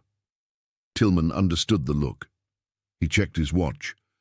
Medevac's 15 minutes out. Stay with him. Amanda nodded and resumed compressions. 15 more minutes. She could do 15 more minutes. She had to. At 16:01, the sound of the King Air's twin turboprop engines became audible even over the wind and through the station's walls. The aircraft was approaching. Morrison was in contact with the pilots, providing them real-time weather information and runway conditions. The Utqiagvik Airport, officially Wiley Post Will Rogers Memorial Airport, the northernmost public airport in the United States, had a single 6,500-foot runway, which was more than adequate for the King Air. The challenge was the fog, which reduced visibility to the point where the pilots would be flying on instruments until the last possible moment, hoping to break out of the fog with enough altitude to make a safe landing. At 16:03, Amanda performed another pulse check. This time, incredibly, she felt something, faint and irregular, but present. Lucas's heart had restarted on its own. "We have a pulse," she called out, her voice filled with cautious hope. She kept her fingers on Lucas's carotid artery, monitoring. The pulse was weak, maybe 40 beats per minute when it should have been around 70, but it was there. She checked his breathing. Nothing. The intubation tube was still in place, and she resumed bag valve mask ventilations, giving Lucas a breath every 6 seconds. His heart was beating, but his brain still wasn't telling his body to breathe. Still, it was progress. His heart beating on its own meant blood was circulating without her having to force it through compressions. At 16:07, the King Air touched down on the runway in Utqiagvik, the pilots navigating through the fog with a combination of instrument readings, GPS guidance, and experience. The landing was smooth. These pilots regularly flew in extreme conditions, and while the fog was challenging, it was within their capabilities. The aircraft taxied to the commercial terminal area where an ambulance was waiting.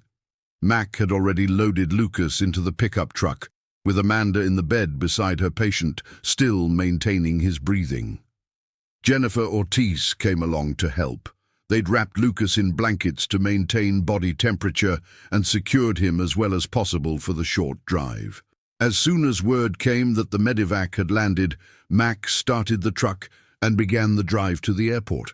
The drive normally took about 5 minutes, but Mac made it in 3.5, pushing the speed limit, taking corners faster than was probably safe.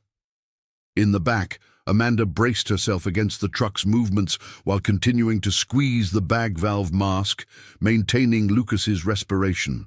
The fog made visibility terrible, forcing Mac to slow down somewhat, but he kept the truck moving as fast as he dared. They reached the airport at 16:11 and drove directly onto the tarmac, bypassing normal procedures. This was an emergency, and everyone had been briefed.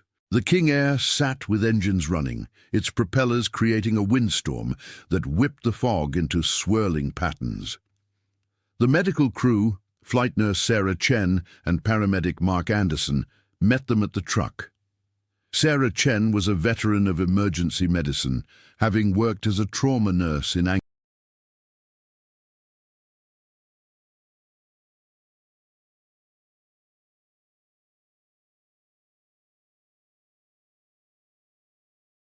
Anchorage before joining the flight service. She took one look at Lucas and immediately understood the severity of the situation. She and Mark grabbed the portable ventilator from the aircraft and began transferring Lucas from the truck to their stretcher, which had been modified to fit through the King Air's narrow cabin door. Amanda briefed them rapidly on Lucas's condition, the treatment she'd provided, and the timeline of events. "You did good work," Sarah told Amanda, who felt a wash of relief at the words. "We'll take it from here." They loaded Lucas into the aircraft, moving with practiced efficiency despite the tight confines. Sarah connected him to their ventilator, a machine that would breathe for him mechanically, allowing her to focus on other aspects of his care. Mark started additional IV lines, preparing to administer blood products as soon as they were airborne. At 16:14, less than 3 minutes after arriving at the airport, the King Air was back in the air, climbing into the fog and turning south toward Fairbanks. The flight would take 90 minutes, during which Sarah and Mark would fight to keep Lucas alive.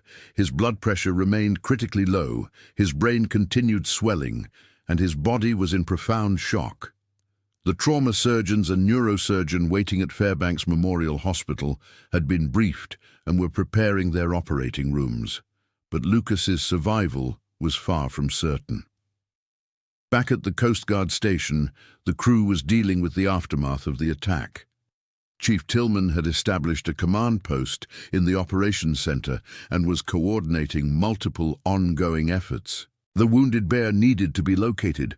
A dangerous predator with gunshot injuries was an immediate threat to the entire community. Alaska Department of Fish and Game had been notified, and they were sending their regional wildlife biologist, Dr. Sarah McKenzie, along with 2 wildlife troopers, to assess the situation and track the bear. District headquarters in Juneau had been notified of the incident, and they were initiating a formal investigation. A team would be dispatched to conduct interviews, examine the scene, review procedures, and determine if any policy changes were needed.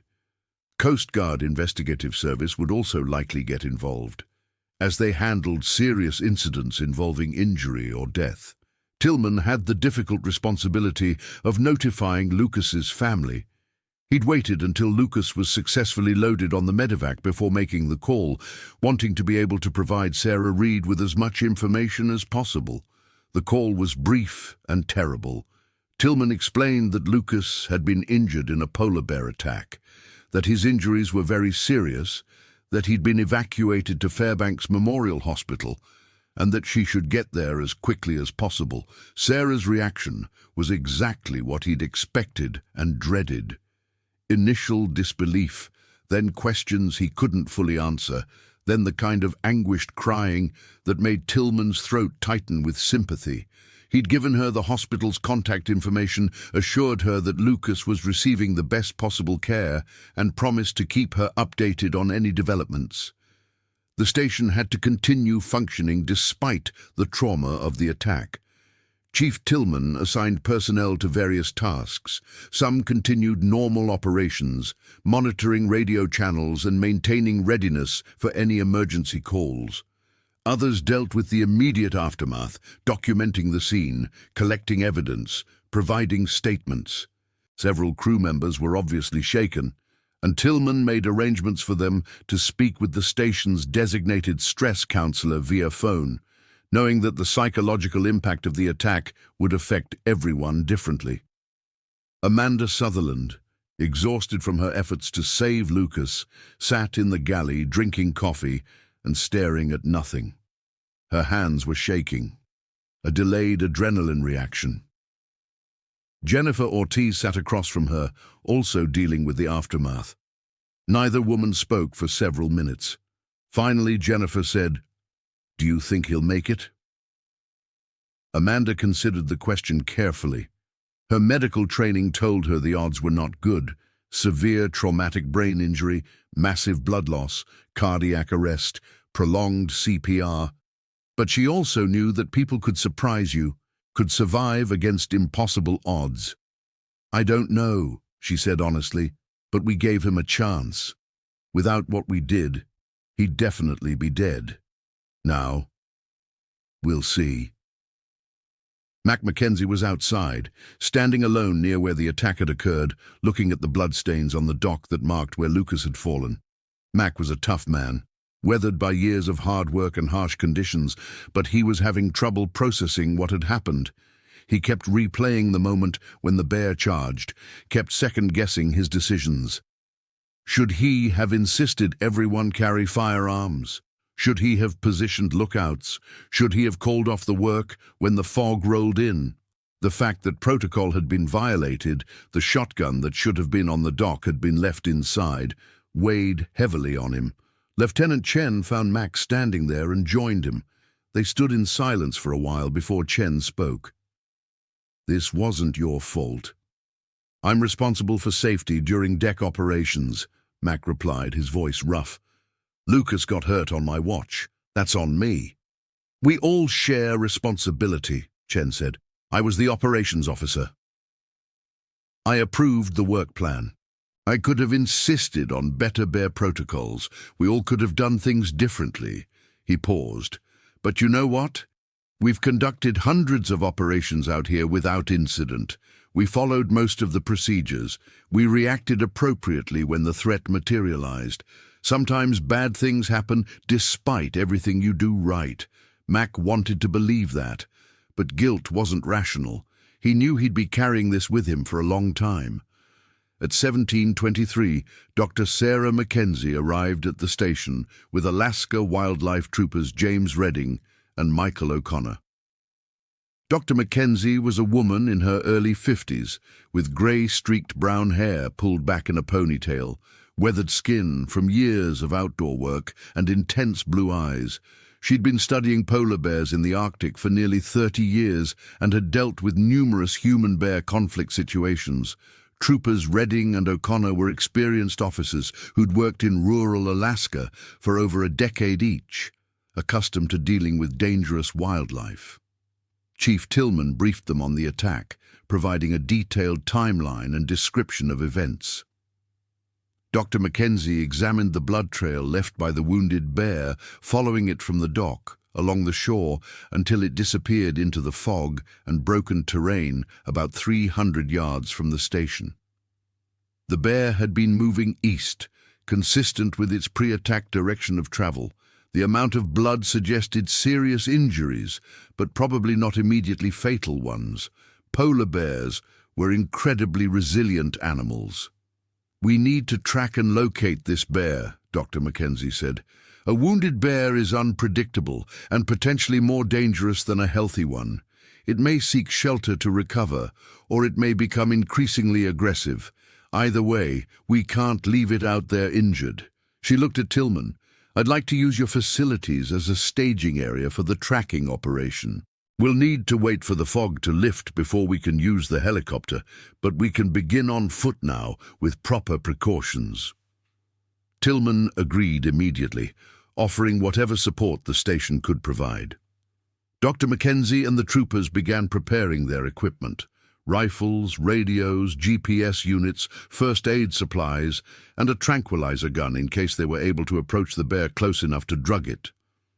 The goal, if possible, was to tranquilize the bear, assess its injuries, and decide whether it could be treated or needed to be euthanized.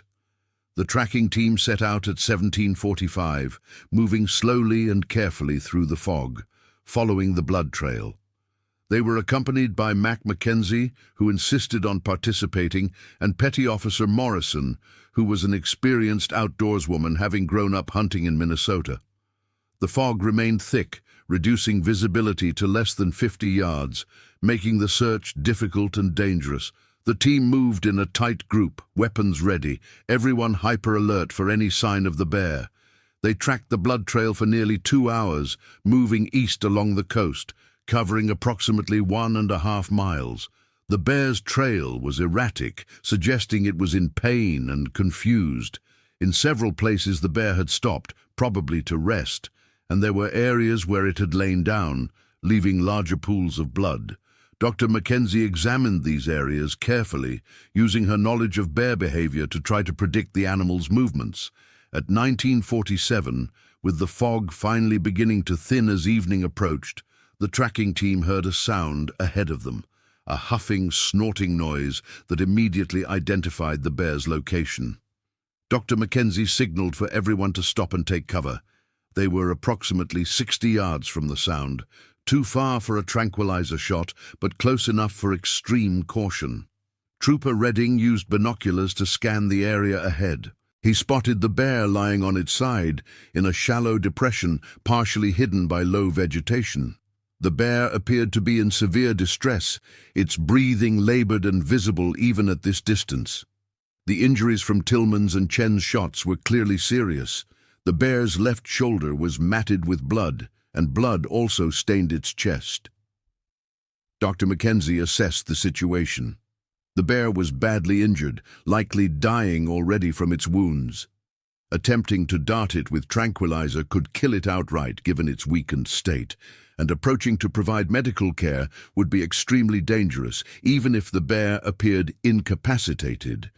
The most humane course of action, painful as it was to contemplate, was to euthanize the animal and end its suffering.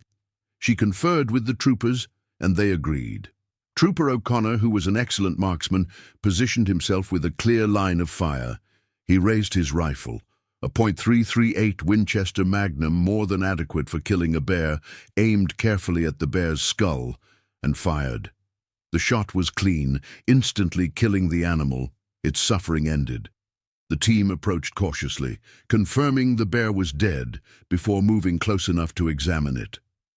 Dr. Mackenzie conducted a field necropsy, documenting the bear's physical condition, the extent of its injuries, and taking tissue samples for later analysis. The bear was a male, approximately 14 years old, based on tooth wear, in generally good physical condition, aside from the gunshot wounds. It weighed an estimated 1,190 pounds. DNA analysis would later confirm this was bear M247 from the earlier tagging study. The necropsy revealed that Chief Tillman's first slug had struck the bear high in the left shoulder, shattering the scapula and causing significant soft tissue damage, but missing vital organs. Lieutenant Chen's shot had entered the chest, penetrating the lung and causing internal bleeding. Either wound alone might not have been immediately fatal, but combined they had doomed the bear. It would have died within hours, possibly days, from blood loss and infection. Dr. Mackenzie made the decision to remove the bear's head for detailed study. This was standard procedure in human-bear conflict situations, allowing researchers to examine the brain, teeth, and other structures for any abnormalities that might explain unusual behavior. The rest of the carcass would be left in place for scavengers, returning the bear's body to the Arctic ecosystem. Traditional Inupiat protocols were followed, with Dr. Mackenzie saying words of respect for the bear, acknowledging its spirit and the unfortunate circumstances that had led to this outcome. The tracking team returned to the station at 21:34, tired and sobered by the day's events. News had arrived from Fairbanks Memorial Hospital.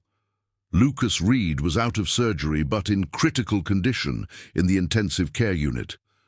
The surgeons had removed portions of his fractured skull to relieve pressure on his brain, repaired the lacerations to his chest and shoulder, set his broken arm and ribs, and transfused 8 units of blood to replace what he'd lost. Lucas remained in a medically induced coma, on a ventilator, with uncertain prognosis. The next 72 hours would be critical. If he survived that period without major complications, his chances of recovery would improve significantly. Sarah Reed had arrived at the hospital from Anchorage on an emergency flight, bringing their 2 children with her. She'd been allowed to see Lucas briefly, a difficult experience, seeing her husband wrapped in bandages, tubes and wires connecting him to various machines, his face swollen and bruised, almost beyond recognition.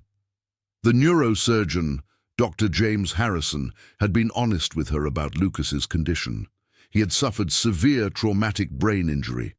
They were doing everything medically possible, but Lucas's outcome was uncertain. He might die, he might survive, but remain in a vegetative state. He might recover, but with significant cognitive and physical disabilities. Or, in the best-case scenario, he might make a near-complete recovery. But even that would require many months of rehabilitation.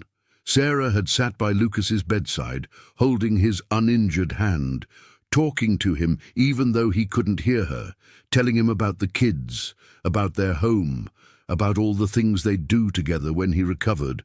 The hospital staff had given her a private room where she and the children could stay, understanding that she'd want to remain close. Emma and Jacob, too young to fully comprehend what had happened, knew only that Daddy was hurt and everyone was very worried. Back at Station Barrow, the investigation into the incident was beginning in earnest. Commander Patricia Valdez arrived from Coast Guard District 17 headquarters in Juneau late that evening, along with a team of investigators. Commander Valdez was a serious woman in her early 40s, with close-cropped black hair, sharp features, and a reputation for thorough, fair investigations. She would be leading the formal inquiry into the attack, examining every aspect of the incident to determine what had happened, why it had happened, and how similar incidents could be prevented in the future. The investigation would ultimately take 6 weeks to complete, involving dozens of interviews with everyone present at the station on June 29th, reviews of all relevant policies and procedures, consultations with bear behavior experts, and detailed analysis of the timeline and decision-making process. The final report would be 143 pages long, presenting a minute-by-minute reconstruction of events, along with findings and recommendations. But that would come later. On the evening of June 29, 2025, the station was a somber place. Crew members dealt with the trauma in different ways. Some talked about the attack obsessively, processing through conversation. Others withdrew into themselves, quiet and introspective. Still others threw themselves into work, seeking distraction in routine. Chief Tillman made arrangements for a critical incident stress debriefing to be conducted within the next few days, bringing in mental health professionals who specialized in trauma response. The local and national media had gotten wind of the story. It was virtually impossible to keep an incident like this quiet, particularly in a small community like Utqiagvik, where everyone knew everyone and news traveled fast. By evening, reporters were calling the station, requesting information, and the story was starting to appear on news websites and social media. The Coast Guard's Public Affairs Office took over handling media inquiries, releasing a brief statement confirming that an incident had occurred, that one crew member had been seriously injured, and that an investigation was underway. They refused to release Lucas's name pending notification of all family members, but that courtesy wouldn't last long. Someone would leak the information, or a reporter would piece it together, and then Lucas's story would become public. The story would eventually make national news, appearing in newspapers and on television broadcasts across the country. Coast Guard sailor mauled by polar bear in Alaska. The headlines would read, accompanied by dramatic language about the attack, the rescue, and the hunt for the wounded bear. There would be think pieces about climate change and human-wildlife conflict, about the dangers of working in the Arctic, about the bravery of the Coast Guard personnel who'd saved their colleague. Animal rights activists would debate whether the bear should have been killed, arguing that it was simply acting according to its nature and that humans were intruding into bear territory. Others would counter that a human life was in danger and the bear's death was necessary and justified. But on that night, the crew of Station Barrow wasn't thinking about media coverage or political debates. They were thinking about Lucas Reed, lying in a hospital bed in Fairbanks, fighting for his life. They were thinking about Sarah and Emma and Jacob, waiting and praying for good news. They were thinking about how quickly everything had changed, how a routine workday had turned into a nightmare, how close they'd all come to tragedy. Jennifer Ortiz found herself unable to sleep that night. She lay in her bunk, staring at the ceiling, her mind replaying the scene of Lucas being carried back from the dock, his broken body, the blood, the terror in everyone's eyes. She thought about how easily it could have been her out there, how random it all seemed. She thought about her own family in San Diego, her parents and siblings, how she hadn't called them in weeks because she'd been busy or tired or just didn't feel like dealing with their questions about when she was coming home. She resolved to call them tomorrow, to tell them she loved them, to not take for granted that there would always be time later. David Park sat in the communications center on overnight watch, monitoring the radio channels that remained mostly quiet at this hour. He was supposed to be logging routine check-ins and monitoring weather updates, but his mind kept drifting back to those terrifying moments on the dock. He'd been the one who first spotted the bear, who'd screamed the warning. He wondered if he could have reacted faster, if he could have done something differently, if the extra second or two might have made a difference. Rationally, he knew that wasn't how it worked. Everything had happened so fast that fractions of a second wouldn't have changed the outcome. But guilt and trauma weren't rational, and David knew he'd be processing this experience for a long time. Amanda Sutherland did finally sleep, but only after complete exhaustion overwhelmed her adrenaline. She dreamed about the attack, about Lucas dying on her table despite everything she did, about his family learning he was gone. She woke with her heart pounding, covered in sweat, and for a moment couldn't remember where she was. Then reality reasserted itself, the small room, the station, the Arctic. She checked her phone, hoping for an update from the hospital, but finding nothing. She lay back down but didn't sleep again, watching the unchanging daylight through her window until it was time to get up.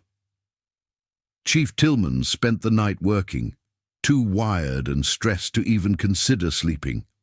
He wrote reports, responded to emails from headquarters, coordinated the logistics of the ongoing investigation, and thought about the conversation he'd need to have with his crew once things settled down.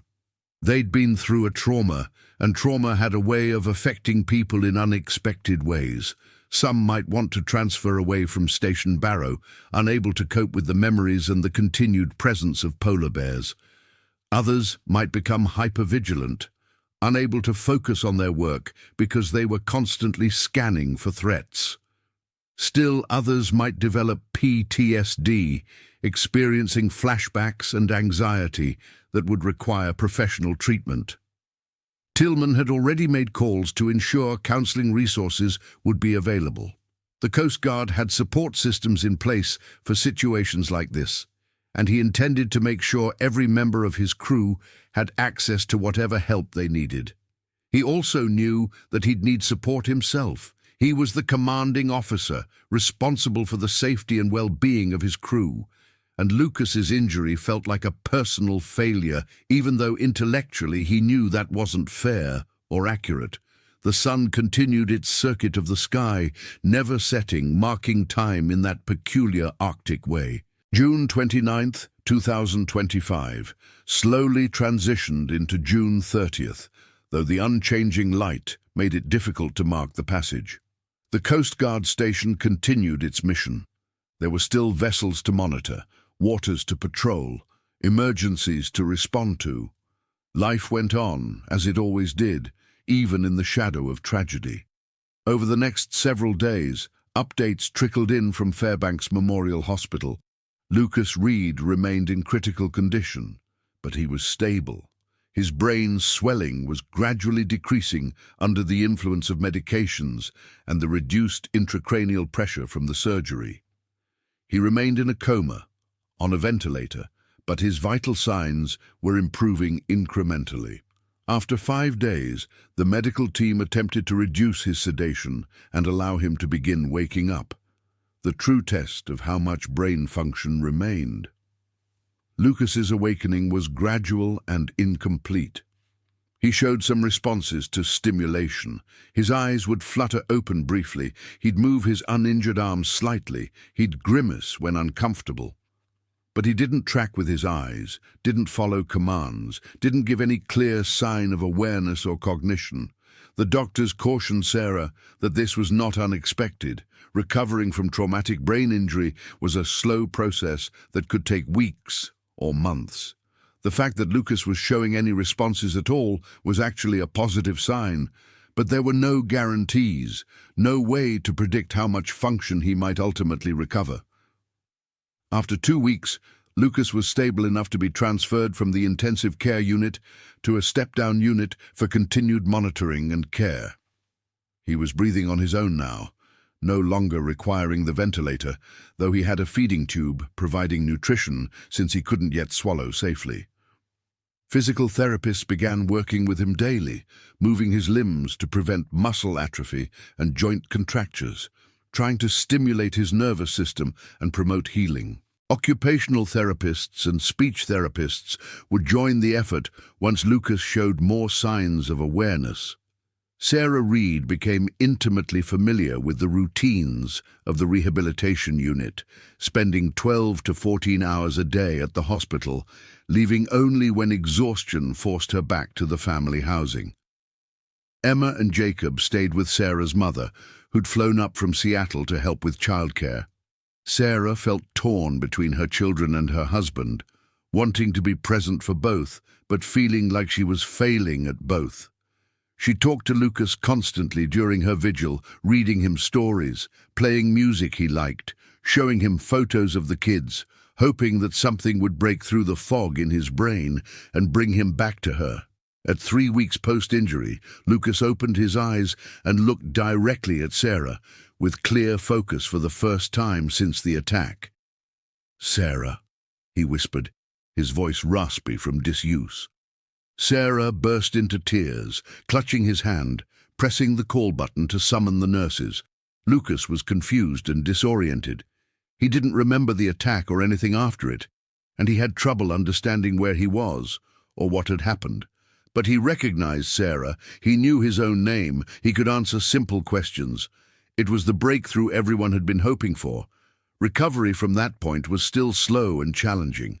Lucas had significant deficits.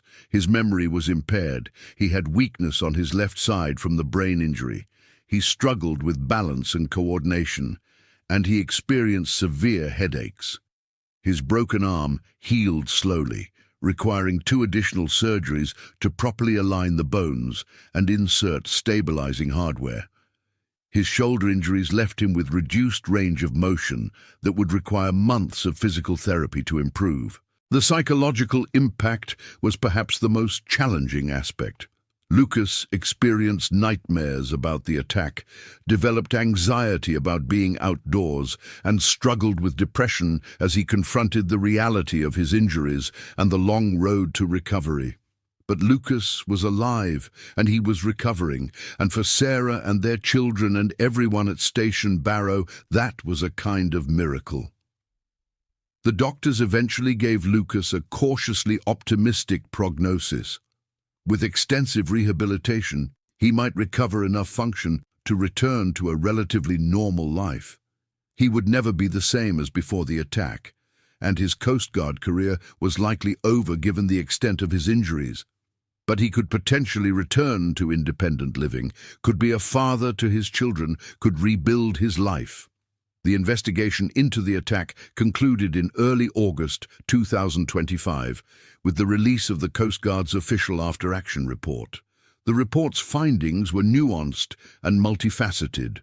On one hand, the report found that the attack was a tragic but largely unavoidable incident resulting from the inherent dangers of operating in polar bear habitat. The bear's behavior, while aggressive, was consistent with normal polar bear predatory patterns, and its decision to approach the station was likely influenced by a combination of factors including reduced sea ice forcing bears onto land, potential food scarcity, and the bear's prior learning that human areas sometimes provided access to food. However, the report also identified several areas where procedures had not been followed or could be improved. Most significantly, the requirement that firearms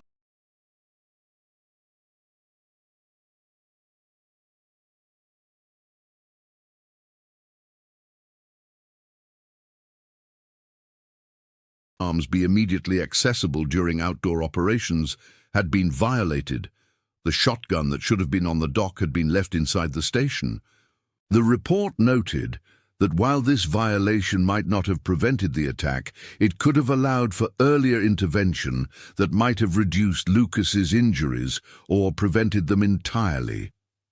The report recommended disciplinary action for the personnel responsible for the oversight, though it stopped short of recommending courts-martial, noting the complex circumstances and the exemplary response to the emergency once it occurred. The report also recommended numerous changes to procedures at all Coast Guard facilities operating in polar bear territory. These included mandatory bear watches during all outdoor operations, with at least one person designated to maintain security rather than focusing on work tasks. Improved training on bear behavior and deterrence methods, installation of better perimeter fencing and alarm systems at vulnerable stations, acquisition of additional non-lethal deterrent equipment, and regular refresher training on firearm use for bear defense. The report suggested that Station Barrow specifically should consider installing motion sensor cameras around the facility perimeter to provide early warning of approaching wildlife. The report's recommendations were adopted at the district level and implemented over the following months. Station Barrow received funding for improved security infrastructure, including a chain-link fence around the immediate facility perimeter, motion sensor cameras, and additional deterrent equipment, including air horns, rubber bullet guns, and bear spray. All personnel at the station underwent additional training, including both classroom instruction on bear behavior and practical exercises in using deterrent methods and firearms. The damage to the station's dock and equipment was repaired over the course of several weeks, with the final cost tallied at $91,347, slightly higher than the initial estimate of $90,000. This included replacement of damaged planking, repair of equipment that had been abandoned during the evacuation, cleaning and repairing blood-stained surfaces, and addressing some secondary damage that wasn't immediately apparent. The Coast Guard's insurance covered most of the costs, though the station's operating budget took a hit that required some creative accounting to accommodate. The incident also attracted attention from researchers studying human-wildlife conflict in the Arctic. Several papers were published in peer-reviewed journals, analyzing the attack from various perspectives: animal behavior, risk management, emergency response, medical treatment in remote locations. Dr. Sarah Mackenzie co-authored one of these papers, which used Bear M247 as a case study to explore how climate change was altering polar bear behavior and increasing human-bear interactions.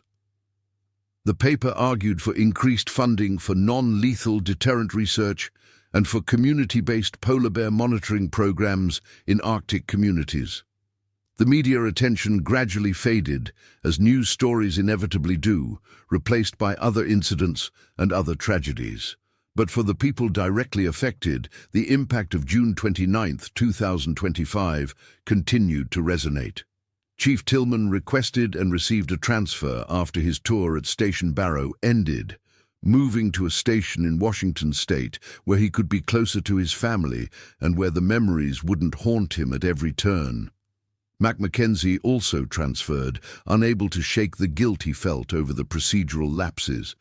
Several other crew members chose to leave Station Barrow when their rotations ended, finding that the isolation and stress of Arctic duty had become unbearable after the attack.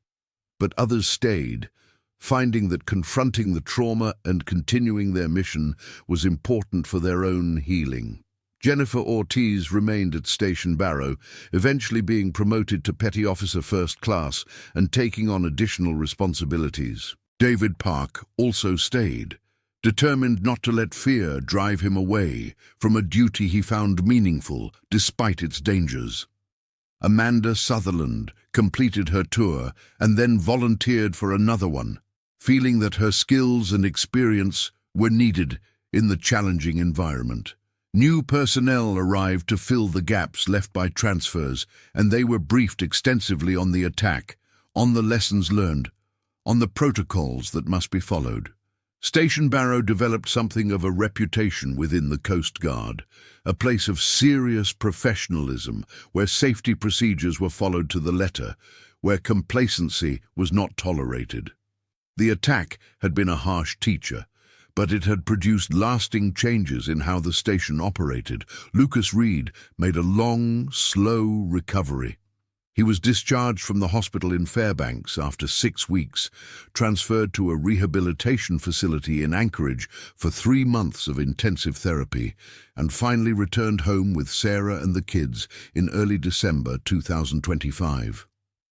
He walked with a slight limp, his left arm never regained full strength, and he continued to experience periodic headaches and memory issues. He was medically retired from the Coast Guard with a disability rating that provided ongoing income and medical benefits, but his career as a Coast Guardsman was over. The psychological recovery was perhaps more challenging than the physical. Lucas worked with a therapist specializing in PTSD, processing the trauma through a combination of talk therapy and EMDR, eye movement desensitization and reprocessing. He struggled with nightmares and anxiety, with feelings of vulnerability and fear, with anger at what he'd lost. There were days when the depression was overwhelming, when he wondered if his survival had been worth it, if his family would have been better off if he'd died, and they'd been able to grieve and move on, rather than being stuck with this damaged version of him. But Sarah refused to let him give up. She reminded him daily of all the reasons he had to live, his children who needed their father, the life they were building together, the future that was still possible even if it wasn't the future they'd planned. And slowly, incrementally, Lucas began to heal not just physically, but emotionally. He found purpose in volunteering with veterans support organizations, using his own experience to help other wounded veterans navigate their recovery. He became an advocate for better safety protocols in high-risk occupations, sharing his story to illustrate the importance of preparation and proper procedures. Emma and Jacob, who'd been 7 and 4 at the time of the attack, would grow up with fragmentary memories of that terrible summer. Their father being hurt, staying with Grandma for months, the way Mom cried when she thought they weren't watching. But they'd also have memories of their father's resilience, of watching him work hard to recover, of learning from his example that setbacks could be overcome and that family supported each other through difficult times. By the summer of 2027, 2 years after the attack, the Reed family had found a new normal. Lucas worked part-time as a safety consultant, advising companies operating in remote or dangerous environments. Sarah had returned to her career as a dental hygienist. They'd bought a house in Anchorage, settling in Alaska despite the difficult associations, finding that they'd grown to love the state and its people.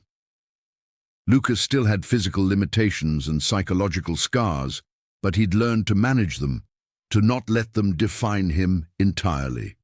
On June 29, 2027, exactly 2 years after the attack, Lucas and Sarah drove out to a quiet spot outside Anchorage, overlooking the inlet. They sat in their truck, watching the water, not saying much. Lucas was thinking about how close he'd come to death, about the randomness of survival, about all the small decisions and chance events that had determined whether he lived or died. If Amanda hadn't been so skilled, if the medevac had been delayed by even 30 minutes, if his heart hadn't restarted during those final minutes of CPR. Any of these things could have gone differently, and he wouldn't be here now. "I'm grateful," Lucas said quietly, breaking the silence. "Despite everything, despite the pain and the struggle, I'm grateful to be alive." Sarah took his hand, his right hand, the one that still worked properly. "I'm grateful too," she said, "for every day." They sat there together as the long Arctic summer day stretched before them, the sun circling the sky. And they were simply present in that moment, alive and together, survivors of a trauma that had tested them in ways they'd never imagined. And that, perhaps, was the ultimate lesson of June 29, 2025, that life was fragile and precious, that survival sometimes required extraordinary effort and considerable luck, and that moving forward after trauma was possible even when it seemed impossible. Back at Coast Guard Station Barrow, the memorial plaque had been installed on the wall of the main building.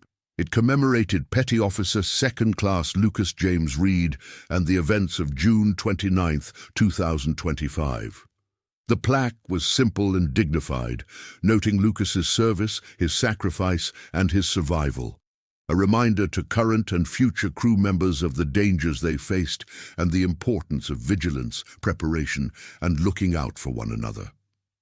Every new crew member was briefed on the incident as part of their orientation, ensuring that the lessons learned would not be forgotten, that Lucas's suffering would serve a purpose in keeping others safe. The Arctic remained as beautiful and dangerous as ever. Polar bears continued their ancient patterns, moving along the coast, hunting for food, occasionally coming into conflict with the human settlements that had encroached on their territory. Climate change continued to alter the environment, forcing adaptations from both animals and humans. Station Barrow continued its mission of maritime safety and security, its crew members serving with dedication despite the harsh conditions and inherent risks. The fog that had obscured visibility on that June day in 2025 had long since dissipated, but the metaphorical fog, the uncertainty about what would happen next, the fear about Lucas's survival, the questions about how to move forward, had also gradually cleared. Time, as it always does, had provided perspective and distance. The acute trauma had become part of history, still present and still impactful, but no longer overwhelming in its immediacy. For those who'd been there, who'd lived through those terrifying minutes and the anxious days that followed, June 29, 2025, would always be a defining moment. It was the day they'd faced their mortality and the fragility of human life in the Arctic's unforgiving environment. It was the day they'd learned what they were capable of under extreme pressure. It was the day that had changed them all in ways both obvious and subtle, ways they'd continue discovering for years to come. And perhaps most importantly, it was the day that had bound them together in a shared experience of trauma and survival, creating connections that would endure long after their service at Station Barrow ended. They'd been tested, and they'd come through it, not unscathed, not unchanged, but together. In the end, maybe that was the real story of June 29th, 2025. Not just one man's fight for survival, but an entire crew's determination to save him, to support each other, and to carry on despite the horror they'd witnessed. That was the essence of the Coast Guard's motto, Semper Paratus, always ready, not just ready for the mission, but ready to sacrifice for each other, ready to face danger together, ready to carry the weight of memory and move forward into whatever came next. The next stories. Kodiak bear devours 55-year-old tourist in front of family. January 6th, 2025. The Kenai Peninsula stretched before them like a frozen postcard, all crystalline whites and deep evergreen shadows beneath a sky so impossibly blue it seemed artificial. Michael James Turner stood at the edge of the overlook, his Canon EOS R5 raised to his eye, breath forming small clouds in the 15-degree air as he adjusted the aperture to capture the way morning light painted the distant peaks of the Chugach Mountains. At 55 years old, with 27 years as an insurance adjuster in Columbus, Ohio, behind him, Michael had spent decades dreaming of this moment, Alaska in winter, the last great American wilderness, a place where a man could still feel truly small against the enormity of nature. His wife Clara stood 10 feet behind him, arms wrapped around herself despite the high-quality North Face parka they'd purchased specifically for this trip at the REI in Easton. At 53, Clara Turner had the careful posture of someone who'd spent too many years working as an emergency room nurse at Riverside Methodist Hospital, her body unconsciously braced for the next crisis even here, 2,000 miles from the fluorescent-lit trauma bays and the constant electronic beeping of monitors. Her auburn hair, threaded with grey she'd stopped colouring 2 years ago, was tucked beneath a wool hat their daughter had given her for Christmas. She watched Michael with a mixture of affection and mild irritation, the same expression that had characterized much of their 29-year marriage. He was always stopping to photograph something, always getting distracted by light or composition or some momentary beauty that pulled him out of the practical flow of life. Their daughter Sophie, 14 years old, and in that uncomfortable space between childhood and whatever came next, sat on a flat rock, her iPhone dead in her pocket for the 3rd day in a row. The cabin where they were staying, a rental property managed by Alaskan Frontier Adventures, owned by a weathered ex-fisherman named Dale Mackenzie, had Wi-Fi that worked sporadically at best, and Sophie had moved through the first day with the twitchy anxiety of the disconnected before something shifted. Now she watched the landscape with genuine interest, her eyes tracking the flight path of a raven across the vast bowl of the valley below them. She wore her favorite purple beanie, the one with the white pom-pom that her friend Destiny had bought matching versions of, and her Converse was soaked through, despite Clara's repeated insistence that she wear the proper winter boots they'd brought. The trail they'd been hiking, designated as Trail 47 on the National Forest Service maps, officially named the Caribou Ridge Trail, wound through old-growth Sitka spruce and western hemlock, the trees rising like cathedral columns around them. They'd started their hike at 7:30 that morning from the trailhead parking area, a small gravel lot 18 miles south of the town of Soldotna, population approximately 4,500 depending on the season. Michael had marked their position carefully on his GPS unit, a Garmin GPS Map 66i that he'd researched exhaustively before purchasing. They were approximately 6.3 miles from the parking area at an elevation of 2,100 feet. Coordinates 60.4892 degrees north, 151.0794 degrees west. The temperature had been 11 degrees Fahrenheit when they'd set out, with clear skies and light winds from the northwest at 7 miles per hour. Perfect conditions, according to the detailed weather reports Michael had been monitoring obsessively for the past 3 weeks. It was January 6th, 2025, a Monday, and they were 4 days into a 9-day Alaskan vacation that had been 2 years in the planning. Michael had saved every bonus check, every small windfall, putting aside money in a travel fund that Clara had dubbed Michael's midlife crisis account, with only gentle mockery. But it wasn't a crisis. It was the opposite. It was Michael's way of proving that at 55, with his son Tyler already graduated from Ohio State and working in Denver, with Sophie soon to be in high school, with the mortgage nearly paid off and retirement suddenly visible on the horizon, life could still hold wonder. That a man who spent his days assessing property damage and calculating premiums could still feel awe. The Kenai Peninsula in winter was not where most tourists went. The brochures, the travel websites, the Instagram posts, they all showcased Alaska in summer when the sun barely set and salmon ran silver through crystal streams and cruise ships deposited thousands of visitors into Seward and Homer. But Michael wanted something different. He wanted the Alaska of Jack London stories, of Into the Wild, of genuine wilderness not yet tamed and packaged for tourist consumption. He wanted to show Sophie that the world still held places where human convenience wasn't the primary consideration, where nature existed in its raw, indifferent magnificence. Dale Mackenzie, their host at the cabin, had been skeptical when Michael had outlined his hiking plans over coffee that first morning. Dale was 68, a compact man with skin like tanned leather and eyes the color of glacier ice, who'd spent 40 years working fishing boats in the Bering Sea before a bad fall and 2 shattered vertebrae had retired him to land. His cabin rental business was more hobby than necessity. He owned the property outright, a 6-acre parcel with 3 rental cabins and his own residence, all built with his own hands over the course of 15 years. The cabins were basic but well-maintained, with wood-burning stoves, propane heat, and running water from a well that Dale had drilled himself.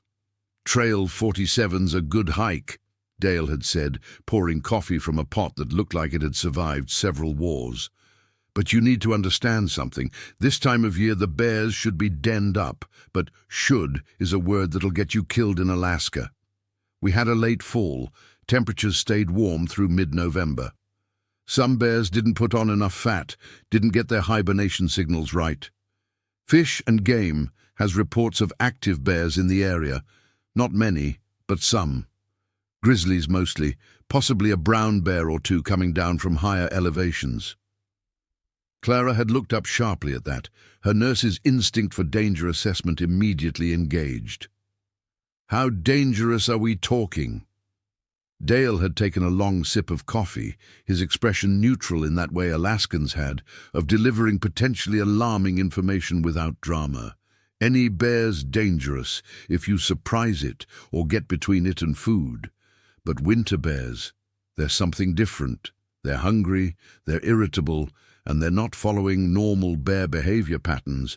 A bear that should be sleeping but isn't, that's an unpredictable animal. Michael had felt a small thrill at that, a tingle of real danger that made the trip suddenly more authentic. "We'll carry bear spray," he'd said. "We'll make noise on the trail, stay alert. We're not going to do anything stupid." Dale had nodded slowly, his eyes moving from Michael to Clara to Sophie, making some calculation. "Bear spray's good. Make sure you know how to use it. People freeze up, spray themselves, spray downwind. Practice before you go. And understand this. If a bear decides you're prey, spray might not stop it. Winter bear, starving bear, sometimes they're just too committed." "Should we not go?" Clara had asked, and Michael had heard the hope in her voice, the hope that they could spend their vacation in the cabin, reading books and drinking hot chocolate and being safely, boringly comfortable. "That's up to you," Dale had said. "Statistically, You're more likely to die driving to the trailhead than from a bear attack. But statistics don't mean much when you're the statistic. I'm just saying. Winter hiking here isn't summer hiking in Ohio. You need to take it seriously. Respect what you're walking into. Michael had reassured everyone. He'd done his research. He'd read about bear behavior, watched YouTube videos on bear spray deployment, studied maps and weather patterns and safety protocols. He was prepared. They were going to be fine. Now, 3 days later and 6.3 miles into the wilderness, Michael lowered his camera and turned to his wife and daughter with the satisfied smile of a man whose vision had been validated. "This is incredible," he said. "Look at this view. You can't experience this sitting at home. This is what life's about." Sophie smiled back at him, genuine warmth in her expression. She'd been resistant to this trip initially, angry about missing 2 weeks of school, about being separated from her friends, about the general injustice of being 14 and having no control over family vacation plans. But something about Alaska had gotten under her skin, the immensity of it, the silence. Last night, she'd stayed up until nearly midnight watching the northern lights ripple across the sky in sheets of green and purple, and she'd actually wished she could share it with her father instead of just posting it to a social media platform he didn't understand. "Can we head back soon?" Clara asked. "We've been hiking for almost 3 hours, and it's getting colder." Michael checked his watch, a Suunto outdoor watch he'd also purchased for this trip, and saw it was 10:47 in the morning. They'd made good time, averaging about 2 miles per hour, including stops for photos and water breaks. The trail ahead continued climbing toward a ridge that promised even more spectacular views, but Clara was right. They should probably turn around soon. They had food in their packs, enough for a full day, but he'd told Dale they'd be back by mid-afternoon. "Let me just get a few more shots from up ahead," Michael said, gesturing toward a rocky outcrop another 100 yards up the trail. "There's a perfect vantage point up there. 10 minutes, I promise." Clara sighed but nodded. Sophie stood up, brushing snow from her jeans. "I'll go with you, Dad," she said. "Mum, you okay here?" "I'm fine," Clara said, sitting down on the rock Sophie had vacated. "Just don't go too far." "Stay where I can see you." Michael and Sophie started up the trail, their boots crunching in the packed snow. The forest around them was quiet in the way winter forests are quiet, not silent, but muted, as if sound itself had frozen. Occasionally they heard the crack of a tree branch breaking under the weight of snow, the distant call of ravens, the whisper of wind through high branches. Michael pointed out tracks in the snow. Moose, he thought, though he wasn't entirely sure. And Sophie photographed them with his Canon when he offered it to her. What they didn't see, what they couldn't have seen from their position on the trail, was the grizzly bear watching them from a dense thicket of alder approximately 200 yards to the east. The bear was a male, estimated later by wildlife biologists to be between 12 and 14 years old, weighing approximately 850 pounds, substantially underweight for a mature male grizzly, which should have been well over 1,000 pounds at this point in his life. His coat was shaggy and patched, with several areas of missing fur where old scars had never healed properly. His eyes held the dull, focused intensity of starvation. The bear should have been in his den since early November. He should have spent the late summer and fall gorging on salmon and berries, putting on several 100 pounds of fat to sustain him through the winter months. But this bear's luck had run out early. In late September, he'd been in a violent territorial dispute with a larger male, a fight that had left him with 2 broken ribs and a deep gash across his left shoulder. The injuries had healed poorly, hampering his ability to fish and hunt effectively. By the time he'd recovered enough to feed properly, the salmon runs had ended and the first snows had buried the remaining berry bushes. He'd attempted to den in early December, finding a suitable location beneath a large rock overhang, but his body fat percentage was too low. The hibernation hormones didn't trigger properly. Instead of settling into the deep torpor of winter sleep, he'd experienced a fitful, unsatisfying rest that left him alert and increasingly desperate. By late December, he'd emerged from his inadequate den, driven by a hunger so profound it overrode every natural instinct to sleep. For the past 2 weeks, the bear had been ranging far outside his normal territory, searching for anything edible. He'd found a deer carcass, frozen and mostly consumed by ravens, and spent hours gnawing at frozen hide and splinters of bone. He'd dug into a snow-covered anthill, eating the dormant insects with desperate patience. He'd even attempted to break into a Park Service supply cache, leaving deep claw marks in the metal container before giving up. His body was consuming itself, metabolizing muscle tissue, shutting down non-essential functions. He was dying slowly, and some primitive part of his brain knew it. The wind that morning was blowing from the northwest, which meant it was carrying Michael and Sophie's scent away from the bear, rather than toward him. But the bear had been watching the trail for 3 days now, his intelligence sharpened by desperation. He'd learned to recognize the patterns of movement, the sounds of human voices, the bright colors of winter clothing against the snow. He'd watched 2 other groups of hikers pass by in the previous days, both times remaining hidden, his predatory instinct still warring with his natural wariness of humans. But hunger was slowly winning that war. Hunger was rewriting all the rules. Michael reached the rocky outcrop and set up his shot, adjusting his tripod carefully. Sophie stood beside him, and they took turns looking through the viewfinder, discussing composition and light. The morning sun had climbed higher now, burning off the thin clouds that had been strung across the sky at dawn. The temperature had risen slightly, 18 degrees according to Michael's watch, and the day felt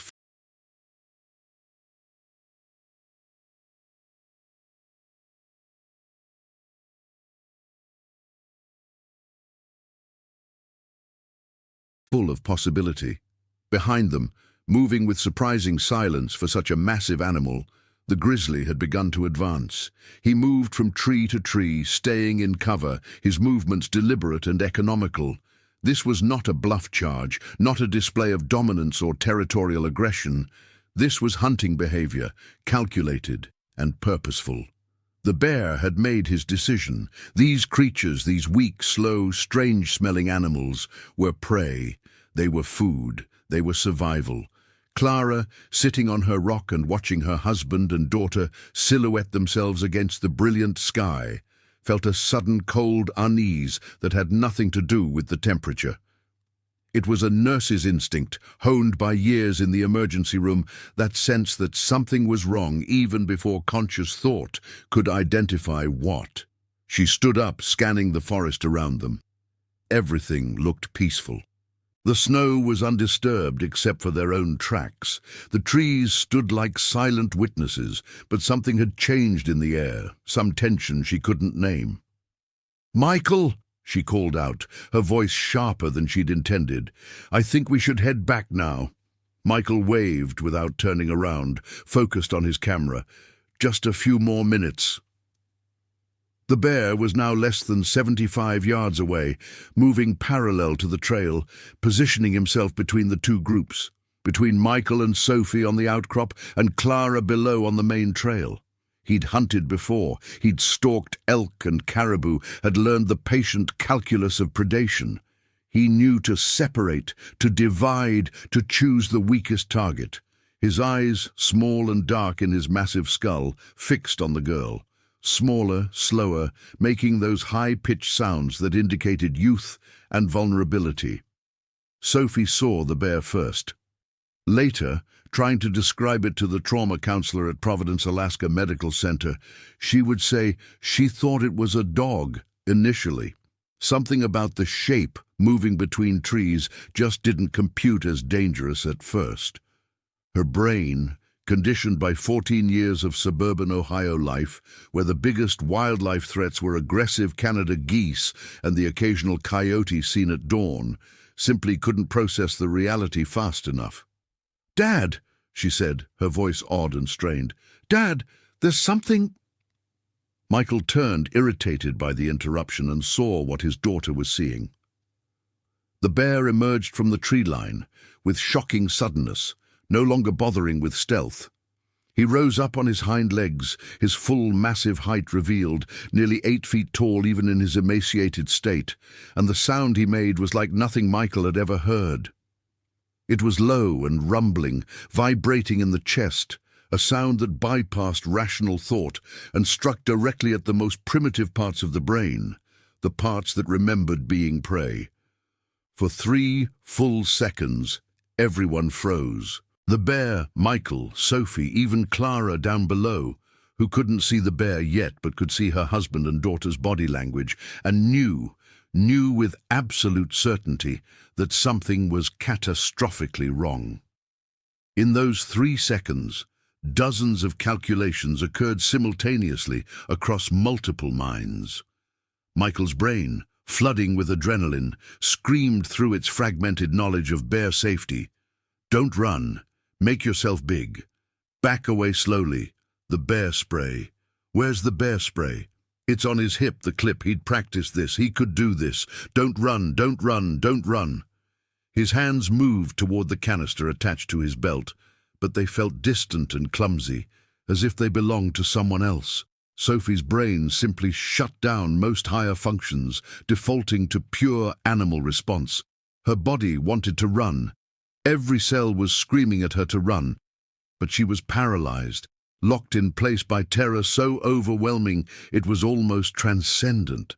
She couldn't move, couldn't breathe, couldn't think. She just stared at the bear, at the impossible size of it, at the long, curved claws that she could see clearly even from 30 feet away. Clara's brain was operating in the familiar channels of emergency response, moving through triage assessment with automatic precision. Distance from patients, nature of threat, available resources, escape routes, priorities. She started moving toward her husband and daughter before she even saw the bear, before she consciously decided to move, her body responding to years of training that said, "You run toward the emergency, not away from it." The bear's brain made its calculations with the ancient simplicity of a predator. The adult male was reaching for something, threat. The young female was frozen, opportunity. The other adult was moving in from a distance, ignorable for now. Priority, immobilize the threat, secure the prey. The bear dropped to all fours and charged. Michael got the bear spray canister free from its holster, got his thumb on the trigger guard, and then the bear was on him. The impact was like being hit by a car. Michael's body left the ground, traveling 6 feet backward through the air before slamming into the rocky outcrop. He felt ribs crack, heard them crack, a sound like green wood breaking, and then there was no time for thought because the bear's teeth were closing on his shoulder, crushing down with more than 1,000 pounds of bite force. The teeth punctured through his parka, through the fleece beneath, through skin and muscle, scraping against bone. The pain was electric and enormous, shorting out conscious thought. Michael screamed. It was an animal sound, raw and primal, and it snapped Sophie out of her paralysis. She ran. She didn't decide to run. Decision-making requires cognitive function, and her higher brain had evacuated entirely. She just ran, her legs pumping, her breath tearing in her throat, running down the trail toward her mother. The bear heard her run, and some part of his predatory programming noted it. Prey escaping, must pursue. But he had prey beneath him right now, prey that was fighting and thrashing and making those terrible sounds. And the bear had learned through years of hunting that you secure what you have before chasing what might escape. His jaws released Michael's shoulder and found his throat. Not the front of the throat. Michael had somehow gotten his arm up, but the side where the great vessels carried blood to and from the brain. The bear's teeth sank deep, and Michael felt a bizarre cold numbness radiating out from the wound, felt his strength leaving him in pulses that matched his heartbeat. Clara reached Sophie halfway down the trail, caught her daughter's body as Sophie crashed into her, both of them nearly falling. "Where's Dad?" Clara demanded, holding Sophie's face, forcing eye contact. "Sophie, where's Dad?" "Bear," Sophie managed, the word barely human. "Bear, bear, there's a bear?" Clara looked up the trail and saw her husband. The bear was on top of him, its massive head lowered, and even from 50 yards away she could see the violent shaking motion as the bear worried at Michael's body like a dog with a toy.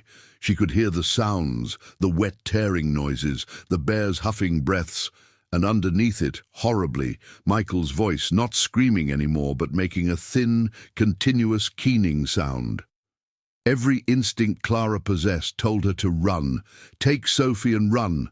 Run toward the parking lot, run toward help, run toward anywhere but here. But Michael was her husband. They'd been married for 29 years. She'd held his hand during his father's funeral. He'd held hers when her mother died. He'd been in the delivery room for both their children. He'd stood by her through nursing school when money was tight and the future uncertain. He was her husband. She couldn't run. "Sophie, the parking lot is that direction," Clara said, her voice calm in the way that emergency room nurses learn to be calm even when everything is chaos. She pulled out her phone. No signal. She'd known there wouldn't be signal and thrust it into Sophie's hands anyway. "Run! Keep trying the phone. When you get signal, call 911. Tell them exactly where we are, the coordinates from Dad's GPS. Can you do that?" "Mom, no!" Sophie's voice broke on the words. "You have to," Clara said. She held her daughter's face again, made sure Sophie was looking at her and seeing her. "Sophie, baby, I need you to be brave. Dad needs help. I can't leave him. You have to get help. Run as fast as you can. Don't stop. Don't look back. Just run." She pushed Sophie, physically pushed her, and Sophie ran. This time the running had purpose, direction, and Sophie ran like she'd never run before, her lungs burning in the cold air, branches whipping at her face. Her mother's phone clutched in her hand like a talisman.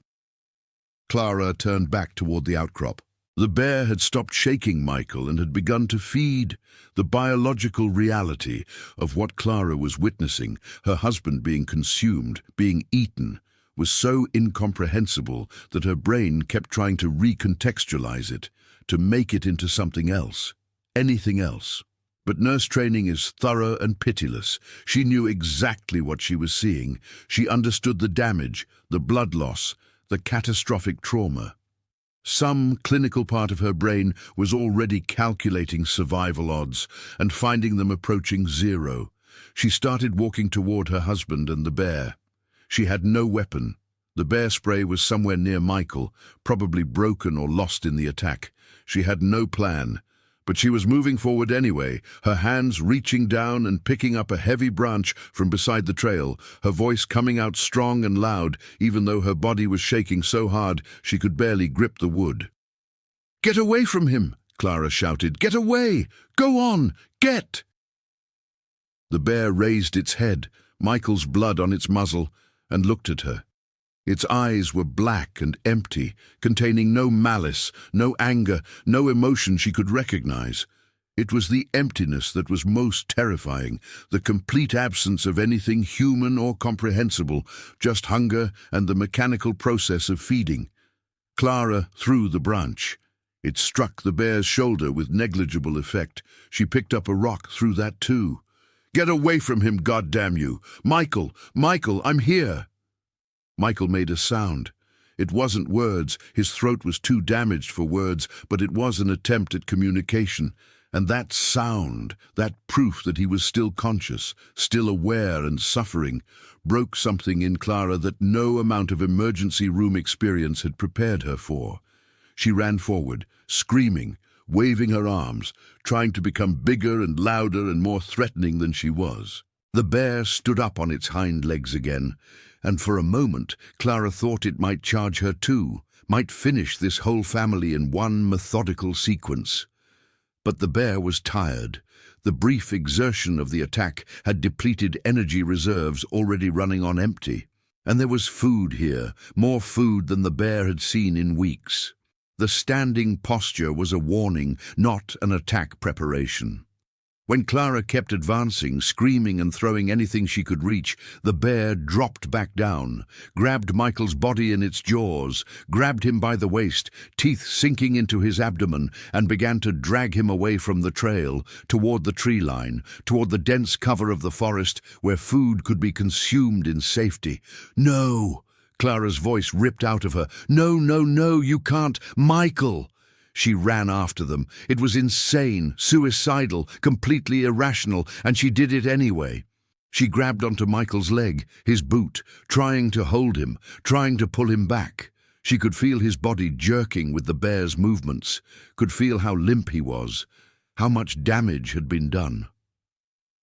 The bear paused, looked at her again with those empty black eyes, and made a sound deep in its chest, a warning. Clara didn't let go. She pulled harder, wedging her feet against a tree root, using all her strength. "You can't have him," she said, her voice breaking. "He's mine." "You can't have him." The bear incredibly released Michael, but only to turn its full attention to Clara. It moved toward her with terrifying speed, closing the distance before Clara could register what was happening, and then its massive paw struck her across the chest and shoulder. The claws, 4 inches long, curved and sharp as surgical steel, raked across her body. She felt them tear through her parka, through flesh, felt them scrape against her collarbone, and she was flying backward, hitting the ground hard enough to drive all the air from her lungs. The bear stood over her. Clara could smell it, a rank, wild smell of animal and blood and something else, something sick and desperate. She could see the individual hairs of its coat, see the scars and bald patches, see its teeth as it opened its jaws. "This is how I die," she thought with strange clarity. "This is how it ends." But the bear didn't attack. It stood there for several seconds that stretched out into subjective eternity, its breath steaming in the cold air, its body swaying slightly as if it was fighting its own exhaustion. Then it turned away, back toward Michael's body, and resumed its interrupted meal. Clara, stunned and bleeding, could only lie in the snow and watch as the bear began to feed in earnest. Sophie ran. She ran until her legs went numb, until she couldn't feel the cold anymore, until the world narrowed to just her breath and her heartbeat and the trail passing beneath her feet. She fell twice, the phone skidding away from her across the snow, and both times she scrambled after it with desperate urgency before continuing her flight. She had no idea how far she'd come, how far she had left to go. Time had become meaningless. The forest around her was a blur of green and white and brown, and somewhere behind her, she couldn't hear it anymore, but she knew it was there, was the horror of what was happening to her father. When her phone finally caught a signal, 3 bars appearing on the screen like a miracle, she almost sobbed with relief. Her hands were shaking so badly she could barely hold the device. She stopped running, forcing herself to be still, to focus, to do this one thing right, because if she couldn't do this, then nothing else mattered. 911, 3 numbers. The simplest thing in the world, but her fingers wouldn't work properly. She hit 9, then 9 again instead of 1, tried again, 9-1-1. The phone was ringing. It was ringing. 911, what is your emergency? The voice was female, calm, professional, a voice designed to cut through panic and chaos. "Bear attack," Sophie gasped out. "My dad, there's a bear, it's attacking my dad. Please, you have to send help, please." "Okay, slow down. I need you to take a breath and tell me exactly where you are." The dispatcher's voice remained steady, an anchor point in Sophie's disintegrating reality. "Kenai Peninsula, Trail 47, the Caribou Ridge Trail. We're—" Sophie's mind went blank. The coordinates. Her dad had told her the coordinates. What were they? "I don't know. I don't know the exact spot. We were 6 miles in, maybe more. There's a rocky outcrop." "Are you safe right now? Are you in immediate danger?" "I ran," Sophie said. "My mom, she stayed with my dad. The bear is still there. You have to send someone, please. My dad is dying, I heard—" Her voice broke completely. Please, help them. I'm dispatching rescue services right now, the dispatcher said. I need you to stay on the line with me. Can you do that? Are you still on the trail? Yes, I'm running toward the parking lot. I think I'm maybe 3 or 4 miles out still. Good. Keep moving toward the parking lot, but I need you to be careful. If you see any other bears, make noise. Try to appear large. Back away slowly. Don't run unless it charges. Do you understand? There's only one bear, Sophie said, hysterical laughter bubbling up in her throat. Just the one is killing my dad right now. The dispatcher kept talking, kept her voice steady and calm and present, and Sophie kept running. Behind her, back up the trail in the bright morning sunlight that now felt like a mockery, Clara Turner was trying to drag herself through the snow toward her husband. The bear had finished with Michael. There was barely anything left that could be identified as human, and had dragged the remains deeper into the forest. Clara could hear the wet sounds of feeding, could see flashes of dark fur through the trees. Her chest and shoulder were on fire where the bear had clawed her. She could feel blood soaking into her clothes, warm against her skin, in contrast to the snow beneath her. The pain was extraordinary, but pain was something nurses understood. She breathed through it, shallow, careful breaths, and kept pulling herself forward, toward Michael, toward what remained of Michael, because she'd promised 30 years ago, for better or worse, in sickness and in health, and this was the worst of worse, the sickest of health, and she would not abandon him. The emergency response began with a call from the Kenai Dispatch Center to Alaska Wildlife Troopers at 10:57 a.m. Sergeant William Bill Remington took the call while sitting in his truck outside the trooper station in Soldotna, eating a late breakfast of lukewarm coffee and a gas station sandwich. Bill was 42 years old, a 20-year veteran of wildlife law enforcement, and he'd worked 4 fatal bear attacks in his career. The dispatcher's words, active bear attack in progress, 1 victim confirmed down, 2nd victim possibly injured, minor female en route to parking area, hit him like electrical current. I'm 15 minutes from that trailhead, Bill said, already starting his truck. Get Fish and Game on the line. I need their bear response team, and get Alaska Search and Rescue mobilized. We're going to need trauma transport. Is there a clearing for helicopter landing? Negative, not near the attack site. Nearest clearing is the parking area. Then get ground ambulance rolling from Soldotna Hospital. Have them stage at the trailhead. I want EMTs ready to move the second we bring anyone out. Bill was already driving, his truck accelerating onto the Sterling Highway, lights and sirens activated. His mind was running through protocols, equipment, contingencies. Do we have confirmation on bear species? Witness described it as a grizzly, but she's 14 years old and in extreme distress. Could be a brown bear. Doesn't matter. Both are Ursus arctos, same protocols, Bill muttered half to himself. He grabbed his radio. This is Sergeant Remington to all available wildlife trooper units. We have an active bear attack situation on Caribou Ridge Trail. Need immediate response and backup. By 11:05 a.m., multiple agencies were mobilizing. Alaska Search and Rescue Coordinator James Holbrook, 63 years old, and a former Army Ranger who'd spent the last 20 years coordinating wilderness emergencies, was pulling together a team from his command center in Anchorage. 2 helicopters were being prepped, one from the Alaska Air National Guard's 210th Rescue Squadron, call sign Pedro, and one from Guardian Flight Medical Transport. Fish and Game Department's bear response team, led by biologist Dr. Miranda Chen, was loading tranquilizer equipment and high-powered rifles into their truck. Sophie reached the parking lot at 11:12 a.m. She burst out of the tree line, still running, and nearly collided with a couple who'd just arrived and were unloading their car for a hike. The couple, retired teachers from Minnesota named Robert and Janet Holloway, both in their late 60s, saw Sophie's face, saw her torn clothes and the wild terror in her eyes, and Robert caught her before she fell. "Bear," Sophie gasped out. My parents, still up there. My dad is—" She couldn't finish. The phone was still in her hand, the dispatcher still talking, and Robert gently took it from her. "This is Robert Holloway. I have the young lady here at the parking lot. She's physically okay, no visible injuries, but in severe shock. What do you need us to do?" Janet wrapped Sophie in a blanket from their car and held her while she shook. The girl kept trying to explain, kept circling back to the same fragments. "My dad was taking pictures. The bear just came out of nowhere. My mom went back. She went back to him. There was so much blood."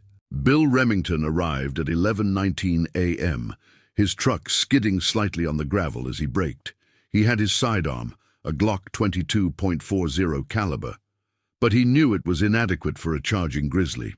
He also had a Remington 870 shotgun loaded with slugs, which was better but still not ideal. What he needed was the Fish and Game team with their rifles. What he needed was backup. What he needed was time that the people up that trail probably didn't have. He ran to Sophie. "I'm Sergeant Remington with Wildlife Troopers. I need you to tell me everything you can remember about where this happened. I know you're scared. I know this is terrible, but I need you to focus for me. Can you do that?" Sophie nodded, tears streaming down her face. She told him about the 6-mile hike, the rocky outcrop, the coordinates her dad had marked on his GPS. Bill pulled up a topographical map on his tablet. Had Sophie traced the route as best she could remember? 6 miles in, rocky outcrop, coordinates approximately 60.4892 degrees north, 151.0794 degrees west. He had a location. It wasn't perfect, but it was enough to start. "My mom's still there," Sophie said. "She told me to run, but she stayed. We have to go get her, we have to—" "We will," Bill said, and his voice had the absolute certainty of someone who'd learned to project confidence even when the situation was catastrophic. "I have teams coming. We're going to get your parents, but I need you to stay here. Stay safe. Mr. and Mrs. Holloway are going to stay with you. Can you do that for me?" The Fish and Game truck arrived at 11:27 a.m. Dr. Miranda Chen was a petite woman in her late 30s, with sharp features and sharper eyes that had spent more hours observing bears in the field than most people spent watching television. She approached Bill with her rifle, a Marlin 1895 loaded with heavy 400 grain rounds, already in hand. "What do we know?" she asked, her voice clipped and businesslike. Bill briefed her quickly. "Adult male victim, almost certainly fatal based on witness description. Adult female victim possibly injured. Bear still in the area, potentially still feeding. Grizzly or brown bear, approximately 800 pounds based on the 14-year-old's estimate, though that was unreliable. Winter attack, which meant aberrant behavior, which meant extremely dangerous." "We need to shoot it," Miranda said flatly. "A bear that's actively predated on humans, that's consumed human flesh. That animal is done. It won't stop. Can't stop. Its brain has made the connection. Humans equals food. We can't relocate that, can't rehabilitate it. For public safety, it needs to be destroyed." Bill nodded. He'd worked with Miranda before, respected her expertise. "Rules of engagement. If we see the bear and it doesn't immediately flee, we shoot. If it shows any aggressive behavior, any approach behavior, we shoot first and assess later. I'm not risking personnel on the hope a starving bear will see reason." The Alaska Search and Rescue Team arrived at 11:31 a.m., 4 personnel in addition to James Holbrook, all carrying medical packs, communication equipment, and their own defensive weapons. 2 EMTs from Soldotna Hospital's ambulance service pulled in right behind them, setting up a triage area in the parking lot with equipment spread across the open tailgate of their ambulance. By 11:35 a.m., the rescue party was assembled. Bill Remington, Miranda Chen, and one other Fish and Game officer named Thomas Gray, 4 search and rescue personnel, including James Holbrook and 2 wildlife troopers who'd arrived from a patrol area 15 miles away. 10 people total, all armed, all understanding the stakes. They moved out in formation, Miranda and Bill at the point, moving fast but not recklessly, eyes scanning the forest around them for any sign of movement. They found the first blood at 11:58 a.m., approximately 4.7 miles up the trail, droplets and smears in the snow that told a story Miranda's trained eye could read instantly. "This is human blood," she said, crouched down, examining the pattern. "Someone was injured here, moved that direction." She pointed east, off the trail. "Recently, maybe an hour ago. Snow's fresh over some of it, but not much." They found Clara at 12:04 p.m. She'd made it approximately 30 yards from where the bear had struck her, dragging herself through the snow with a determination that would later be described by paramedics as superhuman. She was unconscious, her pulse thready and weak, her body temperature dropping into dangerous hypothermia territory. The claw wounds across her chest and shoulder were deep, but not immediately fatal. The bear had missed the major vessels. She was still wearing her wedding ring, Bill noticed, still wearing the small gold cross necklace that had somehow survived the attack, intact. "I've got a survivor!" one of the search and rescue team shouted. "Female, late 40s or early 50s, multiple lacerations, hypothermic, barely responsive." 2 EMTs moved in immediately, working with practiced efficiency. Thermal blanket, pressure dressings, IV lines started despite the difficulty of finding veins in the cold-damaged tissue. "We need to get her out now," the lead EMT said. "She's critical but viable. Another hour out here and she won't be—" James Holbrook coordinated the evacuation. "2 personnel stay with the victim. Move her back to the trailhead on the litter. Everyone else continues to the attack site. We still have a male victim up there, and that bear's still active." Miranda and Bill exchanged looks. They both knew what male victim meant in this context. The dispatcher had said confirmed down more than an hour ago. They weren't looking for a survivor. They were looking for remains, and they were looking for a predatory bear that had just learned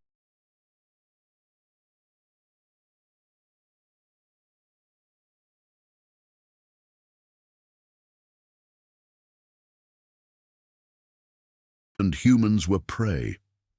The team found the attack site at 12:17 p.m. The amount of blood in the snow was shocking, even to veterans who'd seen their share of violent death. It looked like someone had dumped gallons of red paint across the white landscape. Miranda's trained eye picked out the pattern of the initial attack. The churned snow where the bear had taken Michael down, the drag marks where it had pulled the body toward the tree line. She could see Clara's smaller boot prints, see where she'd fallen after the bear had struck her. "Spread out, standard search formation," Bill ordered. "Bear could still be in the immediate area. Stay alert. Stay together. Miranda, your point on animal location." They found Michael Turner at 12:23 p.m., or rather, they found what the bear had left of him. Later, in official reports, the language would be clinical. Victims' remains showed evidence of extensive predation and consumption. Identification required DNA analysis and dental records. Estimated 70% of soft tissue had been consumed. But that clinical language did nothing to capture the horror of what the rescue team witnessed in that moment. The sheer violence of what had been done to another human being. Thomas Gray, the fish and game officer who'd been working in Alaska for 15 years and thought he'd seen everything, turned away and vomited into the snow. James Holbrook, the veteran search and rescue coordinator, took one look and had to sit down, his head in his hands. Even Miranda, who'd spent her career studying predator behavior, who'd seen kill sites and feeding behavior and the mechanics of nature read in tooth and claw, felt her stomach turn. "Jesus Christ," Bill whispered. It was not blasphemy but prayer, the only response that felt remotely adequate. They found the bear at 12:26 p.m. It hadn't gone far. maybe 50 yards deeper into the forest, lying in a depression in the snow, too exhausted to move, too depleted to care about the approaching humans. When the bear saw them, it made a sound, a low, rumbling vocalization that carried no aggression, no threat.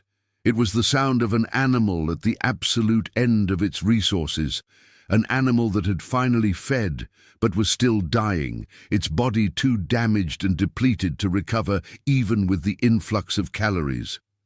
Miranda raised her rifle. From 40 feet away, through her scope, she could see the bear's eyes. They looked almost peaceful now, the desperate hunger temporarily satiated. The bear's muzzle was dark with dried blood. Its chest rose and fell with labored breathing. It made no move to stand, no move to flee or fight. It just lay there, watching them watch it. "Confirmed predatory bear," Miranda said, her voice steady despite the tremor in her hands. "Taking the shot." The rifle's report was shockingly loud in the quiet forest. The bear jerked, then was still.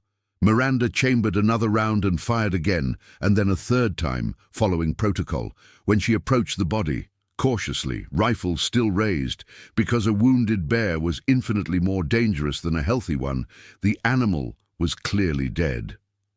Up close, she could see the extent of its physical degradation, the patchy coat, the visible ribs, the old scars. This had been a dying animal, she realized. It had attacked not out of malice or even pure instinct, but out of simple desperation. That didn't make the attack any less tragic or terrifying, but it recontextualized it. This wasn't a monster. It was just a starving animal doing what starving animals do. The recovery operation took 4 more hours. Michael's remains were carefully documented, photographed, and transferred to a body bag by the medical examiner's team that had been called in from Anchorage. Clara was transported by ambulance to Providence, Alaska Medical Center, where she would undergo 8 hours of surgery to repair the damage to her chest and shoulder. Sophie was flown by helicopter to the same hospital, physically uninjured but psychologically shattered. By 4:30 p.m., the parking lot was a controlled chaos of emergency vehicles, media trucks, and gathering onlookers. The story was already spreading through social media, fragmenting into 100 different narratives before anyone had the complete picture. Tourist attacked by bear in Alaska, man killed in front of family, grizzly kills hiker in wilderness, Kodiak bear devours man.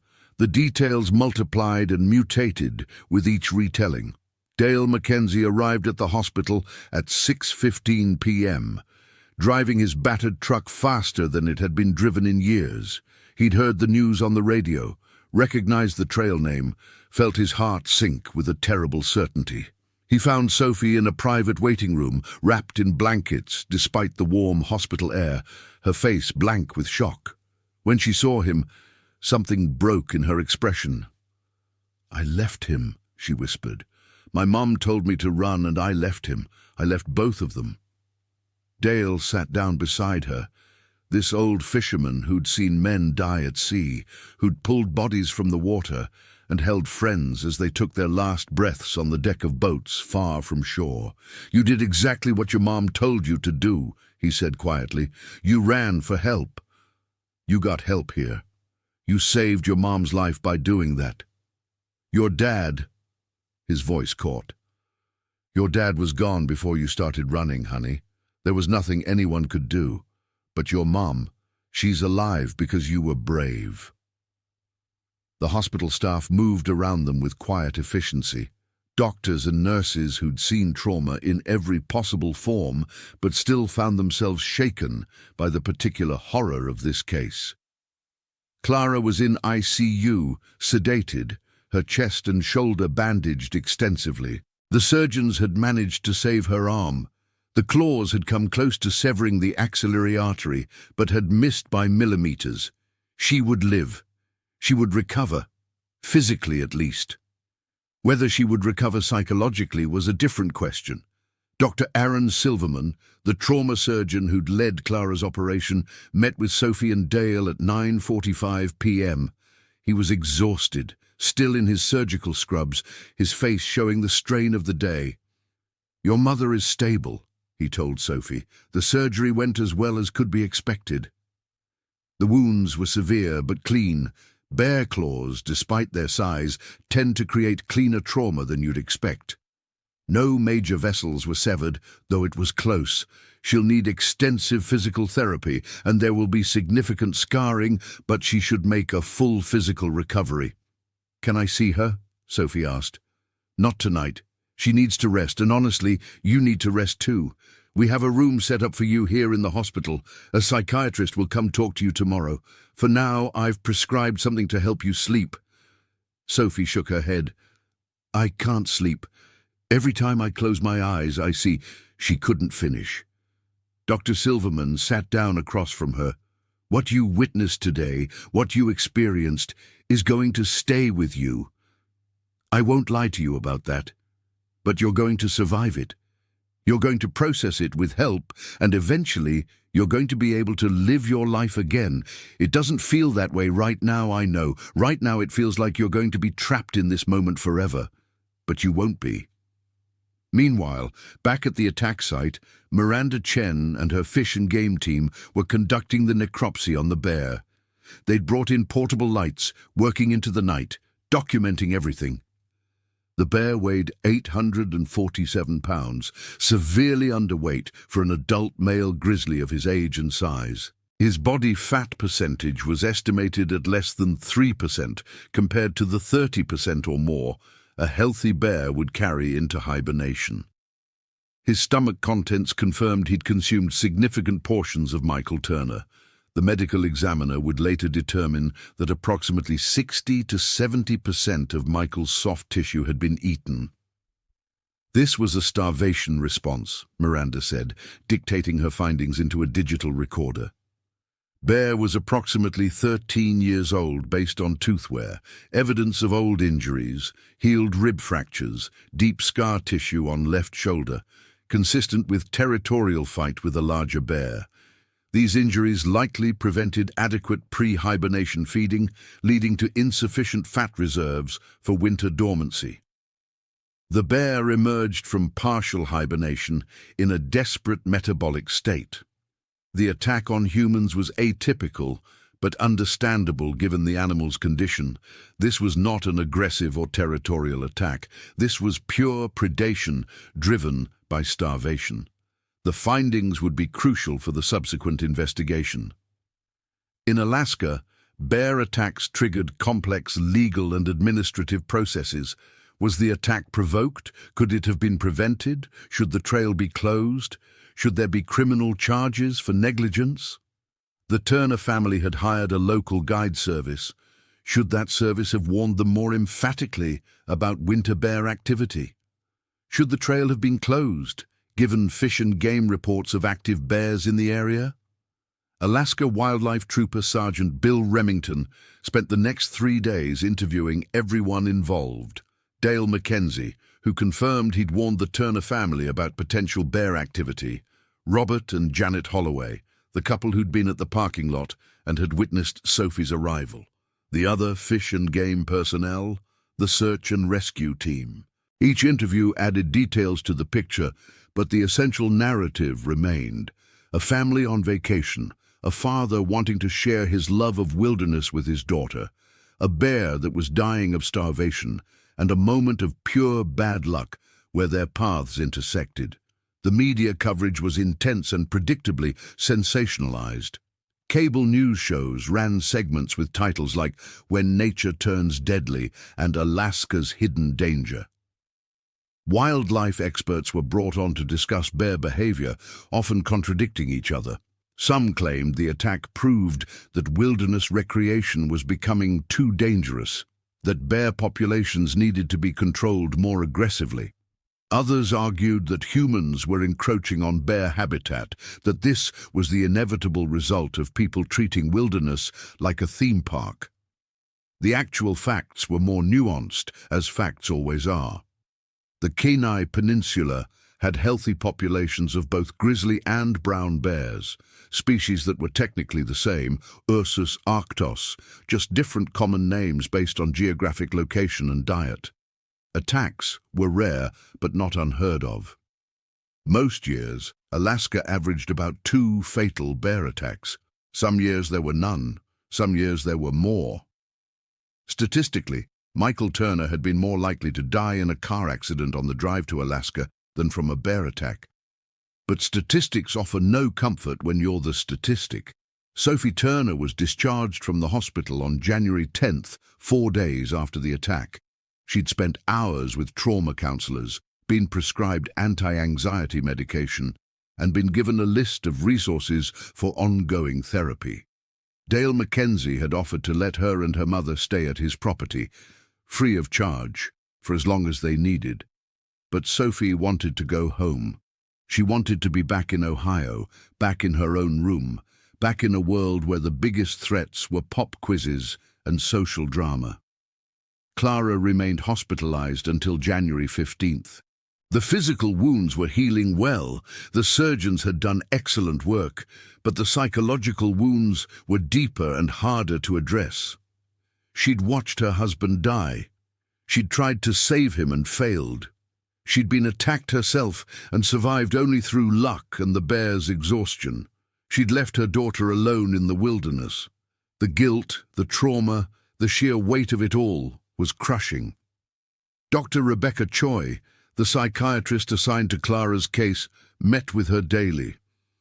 Dr. Choi specialized in trauma psychology, had worked with survivors of violence and disaster for 15 years, and she recognized in Clara the particular horror of someone who'd faced death and seen a loved one taken instead.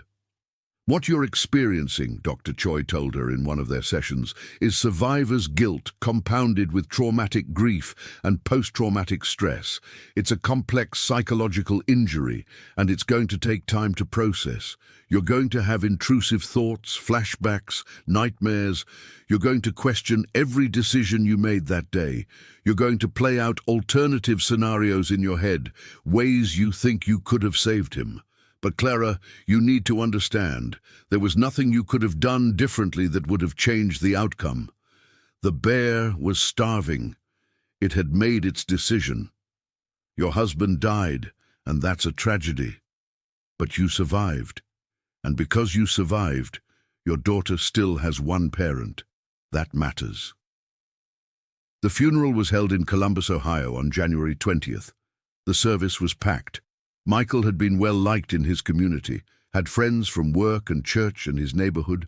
His son Tyler flew in from Denver, nearly catatonic with grief. Sophie sat between her mother and brother, staring at her father's closed casket and trying to process the fact that inside that polished wooden box was what remained of her father. Not much, not enough for an open casket. The mortuary had done what they could with what the medical examiner had released, but there had been so little to work with. The pastor who conducted the service, Reverend Thomas Whitmore, who'd known the Turner family for years, struggled to find words that made sense of the tragedy. Michael Turner was a man who loved life, Reverend Whitmore said. He loved his family. He loved God's creation, and he died doing what he loved, sharing that creation with his daughter. We can't understand why God allows such tragedies. We can't make sense of the randomness, the cruelty of it. All we can do is hold each other up, support each other through the grief, and remember that Michael's life was about more than how he died. He was a devoted husband, a loving father, a faithful friend. That legacy, that love, death can't take that away. Clara sat through the service in a haze of medication and grief. She was still on painkillers for her injuries, still on anti-anxiety medications for the PTSD, and the combined effect was a kind of emotional numbness that felt merciful in its way. She couldn't cry, hadn't been able to cry since the hospital, as if her tear ducts had frozen along with something essential in her core.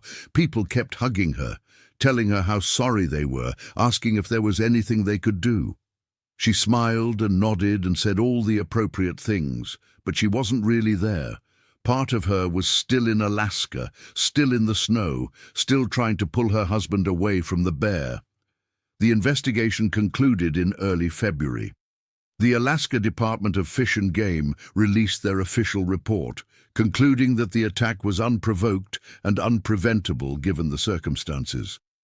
The bear had been in an abnormal physiological state due to starvation. The Turner family had taken reasonable precautions. They'd carried bear spray, stayed on marked trails, made noise while hiking. The attack was characterized as extreme bad luck combined with aberrant bear behavior due to metabolic distress. No criminal charges were filed, no citations were issued. It was ruled an unavoidable tragedy. The report included recommendations: increase signage about winter bear activity, consider seasonal trail closures when Fish and Game documented active bears in specific areas, develop better public education about the risks of winter wilderness recreation. These recommendations would be implemented over the following months, though whether they would prevent future tragedies was uncertain. Wilderness was, by definition, wild.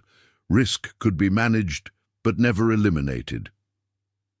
Sophie returned to school in late February, more than 6 weeks after the attack.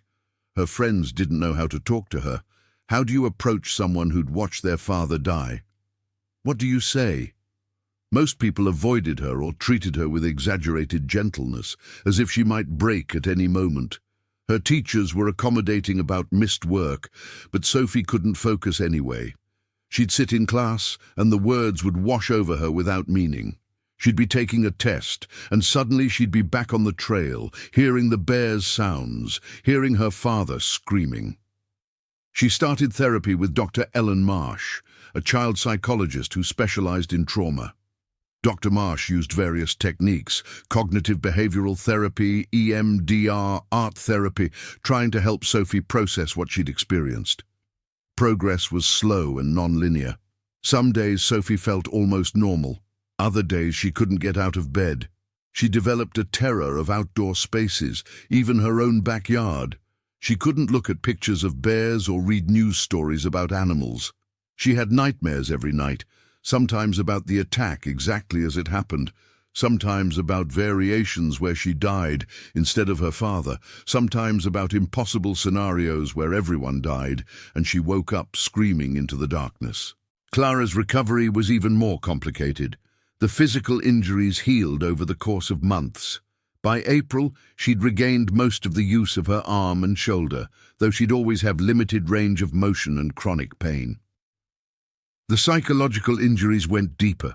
She'd returned to work at the hospital in March, thinking routine would help, but she'd had a panic attack during her first shift when a trauma case came in. A man who'd been in a car accident covered in blood, and Clara had frozen. She'd stood there unable to move, unable to function, her mind back in Alaska watching Michael bleed. She'd been put on medical leave and hadn't returned. She and Sophie moved through the house like ghosts, orbiting around each other, both trapped in their own private versions of hell. They couldn't talk about it. Every time they tried, one or both of them would break down. Michael's study remained exactly as he'd left it, his camera equipment on the desk, his Alaska guidebook still open to pages he'd been reading. Clara couldn't bring herself to touch anything. Sophie couldn't bring herself to walk past the room without crying. Tyler visited from Denver in March, ostensibly to help with estate matters and support his mother and sister, but mostly he just felt helpless. He was 27, had his own life and career, and guilt ate at him for not being there more, for not somehow preventing this, for having the luxury of distance from the immediate trauma. He'd loved his father, but he'd been living independently for years, had processed his grief differently. Being in the house with his mother and sister, seeing the depths of their suffering, made him feel like he was intruding on something too raw and intimate for his presence. The legal aspects of Michael's death dragged on for months. Life insurance companies wanted proof of death, a surprisingly complicated process given the condition of the remains. There were policies to settle, retirement accounts to transfer, investment accounts to close and redistribute. Michael had been organized about his finances, which helped, but every document that needed to be signed was a fresh reminder that he was gone. In late April, Clara received a call from Dr. Miranda Chen, the fish and game biologist who'd been part of the response team. Miranda wanted to share the complete necropsy findings, wanted to help Clara understand what had happened from a biological perspective. They met at a coffee shop in Soldotna. Clara had flown back to Alaska specifically for this meeting, some part of her needing closure or understanding or something she couldn't name. Miranda brought photographs, diagrams, the full scientific report. She explained the bear's injuries, his starvation, the cascade of circumstances that had led to the attack. "Your husband wasn't killed by a healthy bear displaying normal behavior," Miranda explained. "He was killed by an animal in crisis, an animal that had already lost its battle with nature before your paths crossed. The bear was dying. It attacked because it had no other options. That doesn't make it less tragic, doesn't make your loss any easier to bear, but I thought you should know. This wasn't malice. This wasn't even really predation in the normal sense. It was desperation." Clara listened to it all, her face expressionless. When Miranda finished, Clara was quiet for a long moment. Then, "Does it matter? Whether the bear was starving or healthy or whatever? Michael's still dead. The why doesn't change that." "No," Miranda admitted. "It doesn't. But sometimes understanding helps. Not right away, but eventually. Sometimes knowing that it wasn't personal, wasn't preventable, helps people move forward." "I don't know how to move forward," Clara said quietly. "I don't know how to live in a world where I watched my husband die and couldn't save him. Every time I close my eyes, I see it. I see him being—" She couldn't finish. How am I supposed to live with that? Miranda had no good answer. She'd studied predator behavior, understood the mechanics of nature, but human grief was outside her expertise. "I don't know," she said honestly, "but I know people do." Survivors find ways to keep going. Not because they forget, not because it stops hurting, but because living is what we do. It's all we can do. By summer, Clara and Sophie had fallen into a new routine that resembled normalcy from a distance.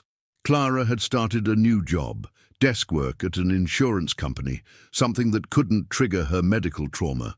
The pay was less, but the stress was manageable. Sophie had finished the school year and was preparing for high school in the fall. They'd packed up Michael's study, donated most of his things, kept a few meaningful items. The house felt emptier, but at least it didn't feel like a shrine. They didn't talk about Alaska much. It existed as a shared trauma they circled around, a black hole in the middle of their relationship that warped everything around it. Sophie still saw Dr. Marsh weekly. Clara was in therapy twice a week with a trauma specialist. They were both on medications. They were both, by clinical definitions, suffering from PTSD with complicated grief. They were both doing the work of surviving. In August, Dale Mackenzie sent a letter. He'd been thinking about them, he wrote, wanted to check in, see how they were managing. He included photos of the Kenai Peninsula in summer, the landscape transformed by season, the same trails they'd hiked now bursting with green life and wildflowers. He'd written about the bear too, how the attack had affected the local community, how trails had been temporarily closed, how new protocols had been put in place. He wanted them to know that Michael's death had led to changes that might prevent future tragedies. Not that it made it okay, he was careful to say, but there was meaning in it beyond the loss. Clara read the letter alone in her bedroom, the photos spread across her comforter. The landscapes were beautiful, stunningly, breathtakingly beautiful. The same beauty that had drawn Michael, that had seemed like such a perfect dream. She couldn't look at them without feeling a complex tangle of emotions, grief and anger and longing and terror, all mixed together. Part of her hated Alaska for what it had taken. Part of her understood that Alaska wasn't to blame any more than the ocean was to blame when someone drowned. It just was what it was, powerful and indifferent and beautiful and deadly. She showed Sophie the letter later that evening.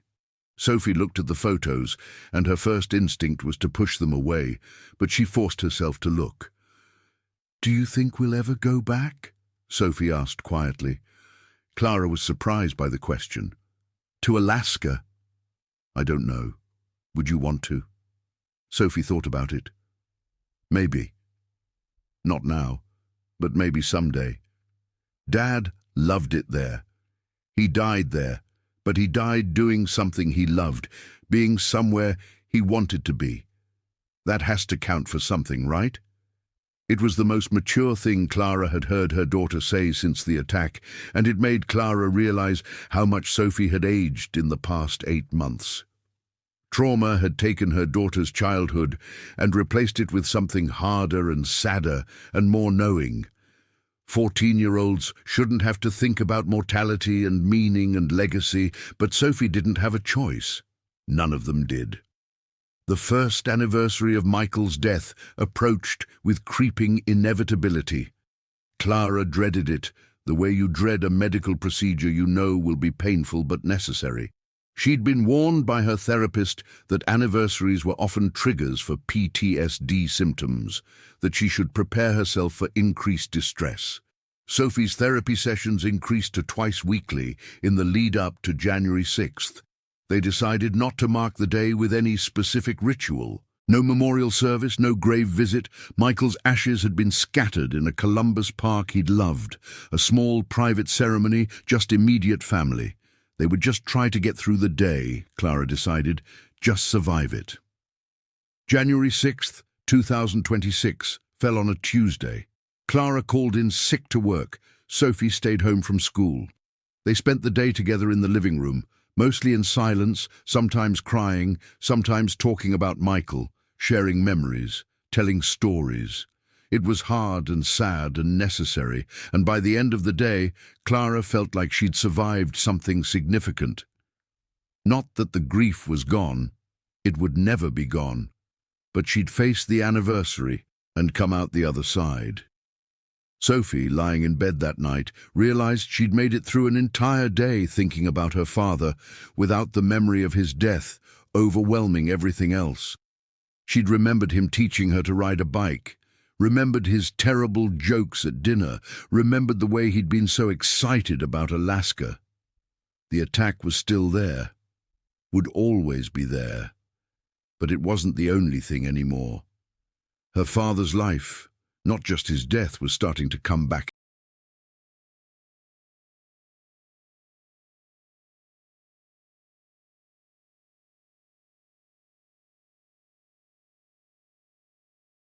into focus. Healing, Clara's therapist had explained, wasn't linear.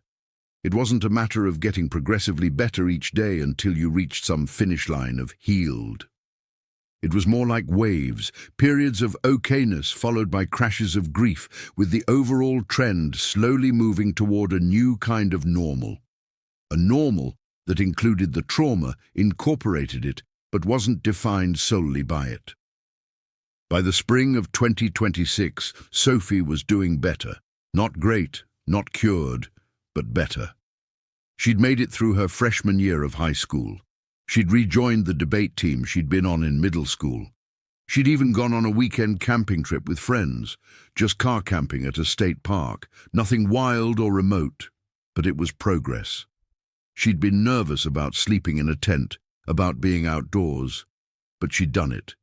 She'd heard animal sounds in the night and her heart had raced, but she hadn't panicked. She was learning to live with the fear rather than being controlled by it. Clara had returned to nursing in March, but in a different capacity. She'd taken a position as a school nurse at Sophie's high school. The decision had been strategic. She wanted to be close to her daughter, wanted to be available if Sophie needed her. But she also needed to work, needed the structure and purpose of a job. The school setting felt safer than the hospital, fewer traumas, more routine medical care, better boundaries between work and personal life. Michael's life insurance money, combined with their savings, meant they were financially stable. Clara had set up college funds for Sophie and Tyler.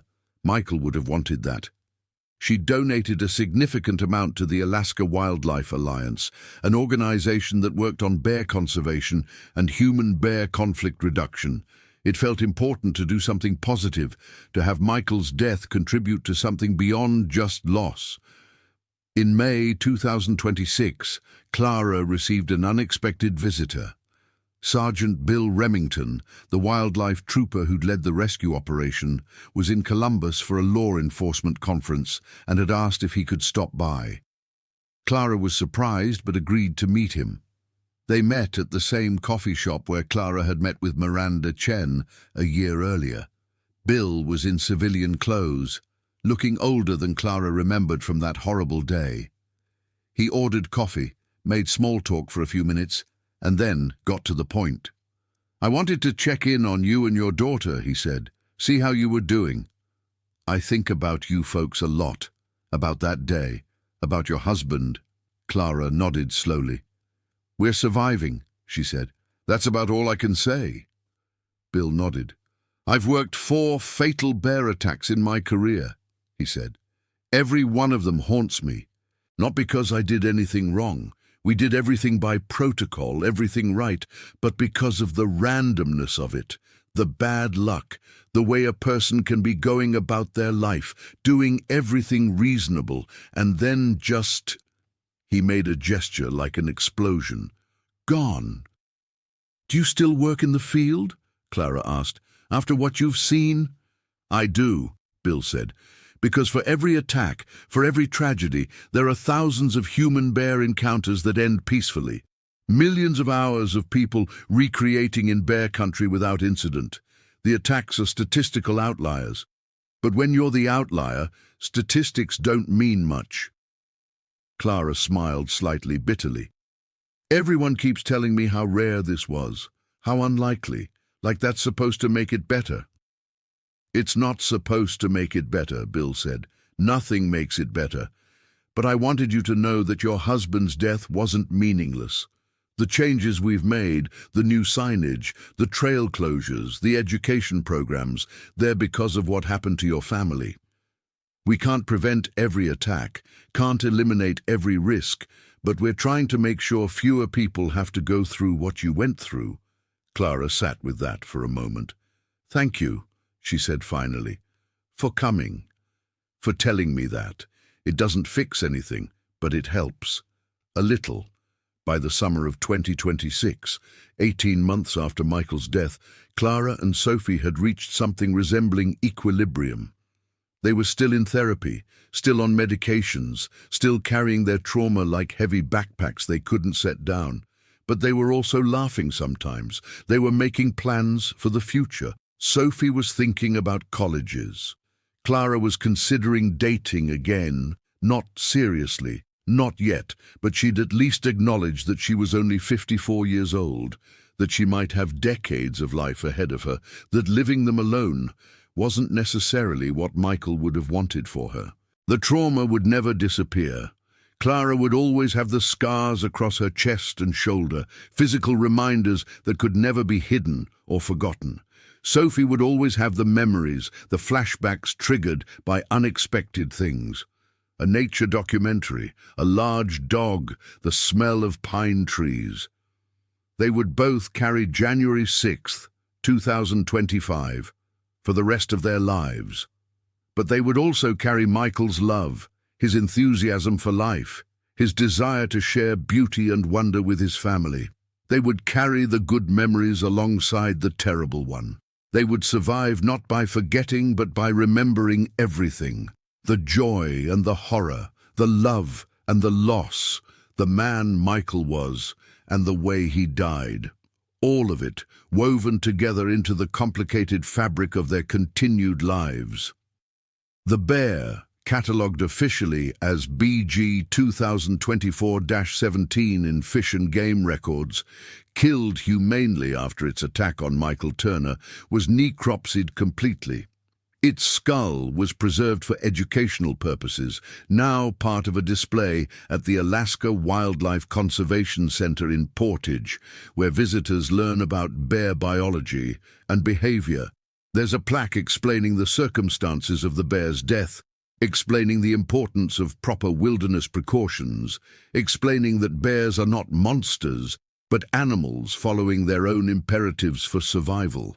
And in Columbus, Ohio, in a house where a family learned to live with unbearable loss, Michael Turner's camera sits on a shelf in Sophie's room. She hasn't used it yet, can't quite bring herself to, but she keeps it there. Sometimes she picks it up, feels the weight of it, remembers her father's excitement as he composed his shots on that brilliant January morning. Someday, she thinks, she'll use it. Someday she'll take pictures of beautiful places, and it will feel like continuing something her father started rather than confronting something that destroyed him. Someday. Not yet, but someday. The wilderness remains. The Kenai Peninsula is still there, still beautiful, still dangerous in its indifferent majesty. Hikers still walk the Caribou Ridge Trail, more cautious now, more aware, carrying their bear spray and making their noise and hoping, like all who venture into wild places, that their luck will hold. Most of the time it does. Most people return home with nothing but photos and memories and a renewed appreciation for the power of nature. But not all, never all. Because wilderness is not safe or fair or just. It simply is, and sometimes, despite all precautions and reasonable care, despite good intentions and loving hearts, it takes what it takes. That is the price of wildness. That is the cost of authentic experience. That is the reality Clara and Sophie Turner live with every day. And they live.